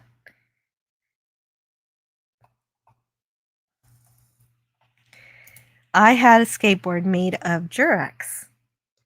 It was bouncy, and it hurt my nose. Oh, you used to ride skateboard? That's cool, Tristan. Yes, Zortex is James Caserta's sci-fi novella. Yeah, it's his own novel. If you look way up in the stream when he first showed up, my Jill Notes bot probably shared his link to his novel. Mel Blanc doing John Carter's voice as Pork Pigs. What? Porky the Pig. Yeah, no. I think that would have been so cool to have a John Carter with Looney Tunes animation. Obviously, it's not going to be a Looney Tunes goofy movie. It was going to be a serious John Carter movie. But Looney Tunes animation is so beautiful. I think it would have worked. Available on Amazon for $1. Trying to sell 1 million of them.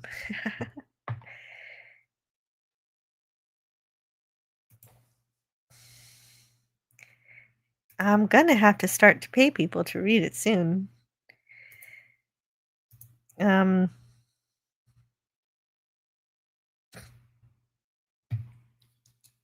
Oh well. I see it differently. I don't see Star Trek as just a TV show. It is very important to me. And it was it's very influential on my philosophy of life and how I think about the world. And that and Lord of the Rings, those two things, very, very important to me. It's serious business for me. That's why I won't watch the Orville, says James Caserta. Why not? What? Why not? Anyway, Data of the Grid says dumb phone is about to die. Gotta charge. Initiating lurk mode. Okay. Sounds good. Frank Walker has not seen the Orville. I'd say it's all worth seeing. All of it's worth seeing. First two seasons are better than the third, but the third is gorgeous. James Caserta says, I'm going to buy a microphone and I'm moving soon. So you're not going to have a metal roof. That'll be good. Well, we'll see what happens then. I guess let's just wait for that to happen. Much love to you all, and thank you all for sharing the Give Send Go Tomby had set up to help me out, and I do hope that gets shared out. Oh, I didn't think about getting it.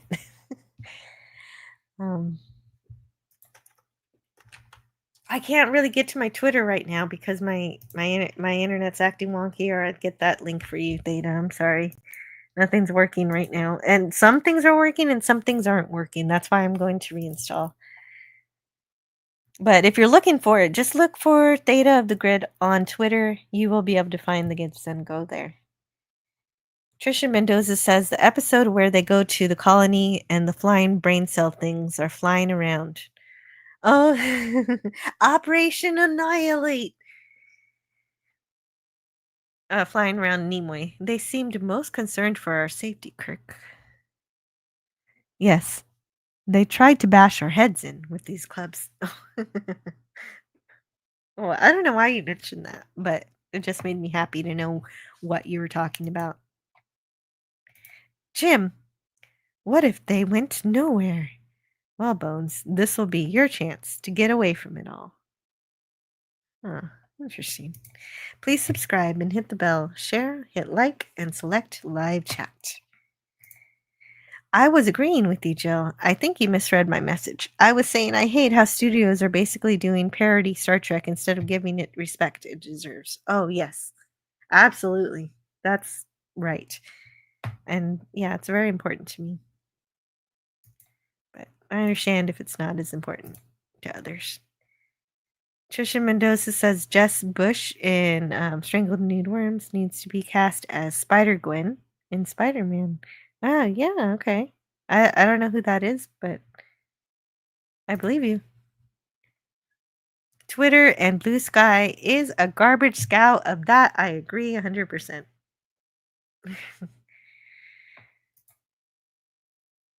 Oh, wait. I didn't mean Twitter and Blue Sky should be hauling garbage. I meant that it should be hauled away as garbage. They try to make good Trek, but like a bad marksman, they keep missing the target. What? I did recognize those quotes. What do you mean I didn't recognize them? I recognize quotes. Nurse Chapel. Young? Brain and brain. What is brain? Are we just evolving into me quoting things now? That might be, if you're telling me out of context, sometimes I might be off. But of course I do. That's Jill's weakness, lack of memory. No, I thought I was reading them the way I should read them. No, it might just be bad that I just might be bad at reading the quotes. It's not that I don't understand them. I saw a Tesla truck pulling a boat the other day. I never saw a dumpster pulling a garbage cow before. Wow. Okay. That's right, because the Tesla trucks look like dumpsters. Yes, I have heard about that. And this will be for Tristan, who I think he wants to hear this.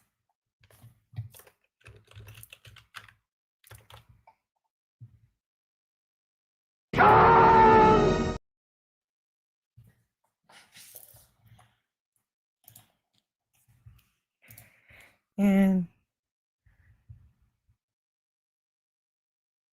James Caserta says Shatner should have a sci-fi talk show called The Shat Show and interview me.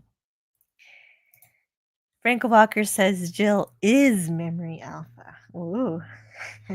Sometimes I don't stack up, but I do my best. And I know more than I sound. I sound like I'm just not good at actually the impressions, bad at impressions. So I got to practice on that. Oh, this is interesting. This is interesting. Here's the next thing I had. I'll do one more thing and then we're going to wrap this up. Okay, so this is the last article and then we're going to go because I've got to go do stuff. Oops. Make this big. I don't like that sidebar. Can we make it bigger to not have the sidebar? No, we have to have the sidebar. No, wait, I can get rid of the sidebar. Yay. No, I don't want notifications from Tribune.com. Close.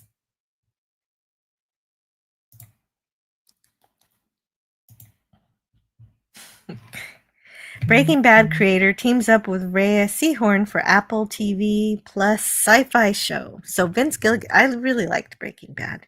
And so this is exciting to me that he's making a sci-fi show now with Rhea Seehorn on Apple TV, where all the best sci-fi shows are. If you want to know where all the Star Trek creators are working, they're most likely all working on Apple TV, or they were working on the Orville. Of course, on Apple TV, you have For All Mankind by Ronald D. Moore, and I'm sure more and others and things. So, Vince Gilligan, best known for creating Breaking Bad and Better Call Saul, is making his highly anticipated return to television with a new Apple TV original series. It's a psychological sci-fi project with Emmy-nominated actress Rhea Seehorn. Okay. And I guess he worked. She also worked on Better Call Saul. And Gilligan hinted the series will explore philosophical themes around the human condition, inspired and toned by classic sci-fi like E.T. The project is expected to depart from Gilligan's signature crime drama roots in favor of a more introspective, emotional narrative.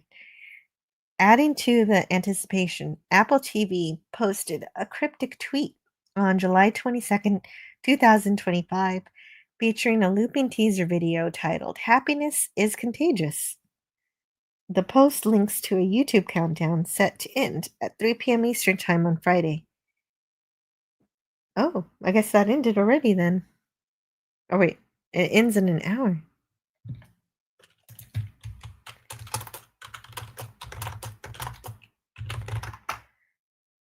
No, ended already. Yeah, ended an hour ago. Strongly suggesting a major reveal or trailer drop is imminent. Oh, did it drop? I don't know. I don't know. I don't have time to look up stuff. We gotta go. So you'll have to look it up yourself. The combination of Gilligan's storytelling and Seahorn's powerful screen presence has already generated buzz. Blah blah blah blah blah. Let's see. Anything interesting? A release date is not announced. Okay, that's it. That's all that was. Just something that looks interesting to me. Don't know if it'll actually be good, but I like Vince Gilligan.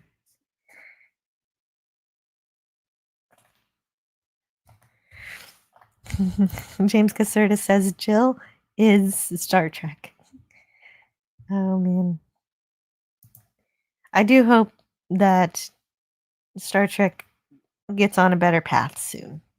Wouldn't it be good to have good Star Trek again? Or even just Voyager Star Trek is probably the worst of the 90s Star Trek, the 90s to 2005 Star Trek. But even that would be, oh, I'd be over the moon for that right now if we were getting new episodes of that. But if we could do better, that'd be even greater. We'll see what happens.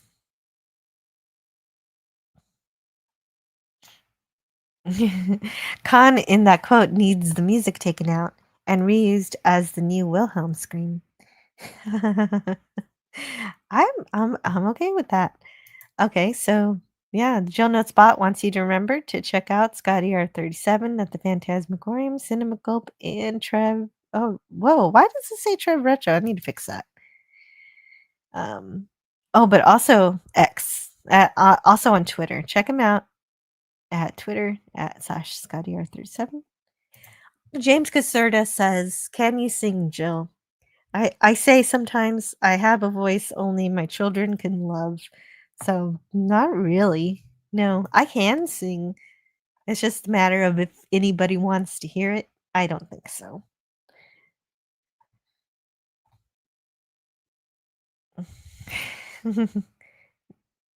Jill is not a Trek. No, not. No, not really. I just think it's cute. If it makes Voyager look good, it must be bad. Yes, that's right, Franco Walker. If you've not seen any new Trek, all of it makes Voyager look amazing. Jill, say bitter dregs.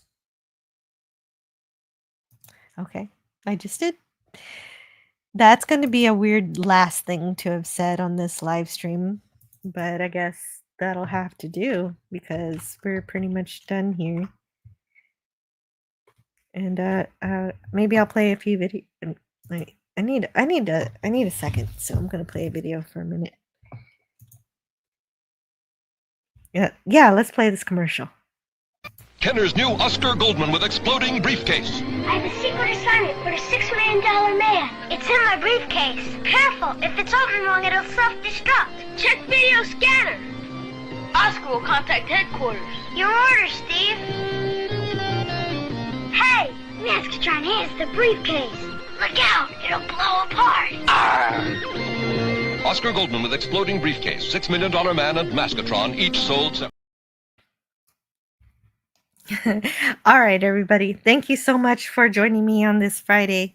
That's a wrap for today, though. I hope you had fun talking about the kitty cat episode of UFO, in which a horde of dogs absolutely did not do anything harmful to Jonas whatsoever.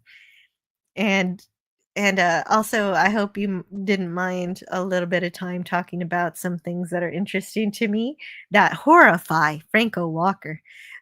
So it was fun reading these stories, and Franco's like, no, not that, anything but that. and thanks to you guys for showing up here and being here with me to have thank you to everyone who listened live or who's catching the replay listening later, or who's also just lurking. I appreciate you too. And if you enjoyed the stream, don't forget to consider subscribing if you haven't already. Share it out if you liked it.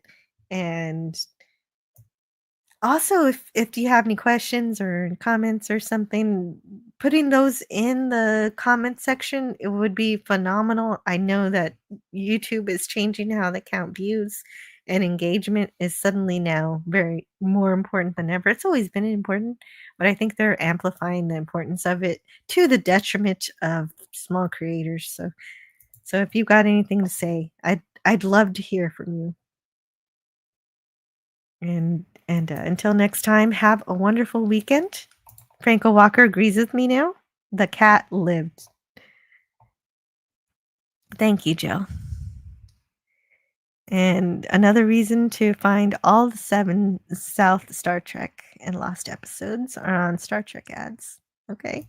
Friday Night Frolics. Yeah, thank you for reminding me. Definitely check out Friday Night Frolics over at Overlord DVD Doomcock's channel. For real, definitely check that out. I'm sending you now.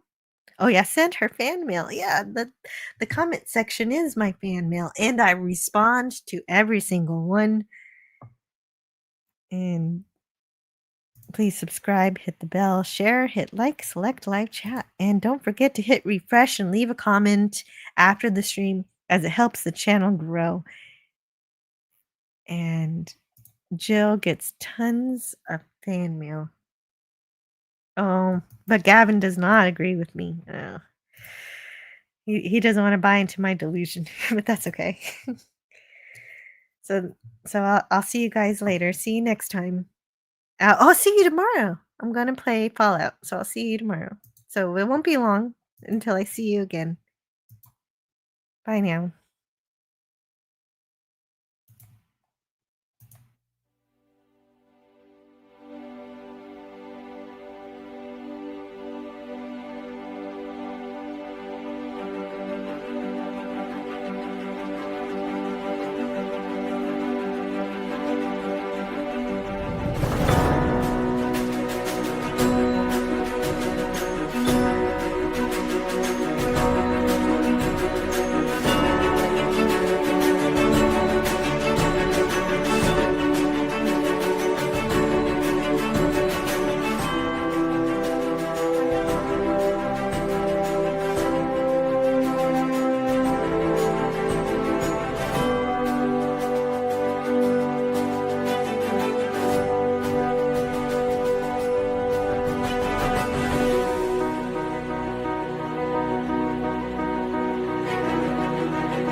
Learn all that is learnable.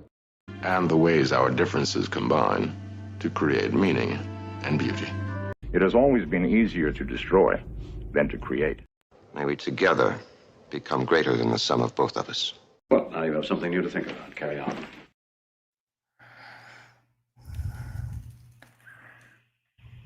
It's what you said there is exactly that one word is what's missing in my opinion. This is my opinion. Love. I think that's what's missing in Star Trek now. It just seems like a hollow shell with a wind-up key on the back. You know, we can just keep an outlook and hope things change for the next generations. You know, I'm old, so I know I'm not around, and I know I have the classics to enjoy. I look at the original, right? I look at the original series cast. The way I look at it is like a family to me. They're a family. I was a kid. I used to go hang out at their house every night at 6 o'clock, and they all treated me like one of them. But sadly to say, they've all passed away. Their house is still there. I can walk by and see the house, and there it is. But I know there's different people living inside, and I can understand that. So I hope eventually Star Trek will be in the hands of somebody who cares about it, who does have hope for the future, who does want to write straight to the hearts and the minds of the fans out there, and not to the bottom dollar, pretty much. See you around the galaxy.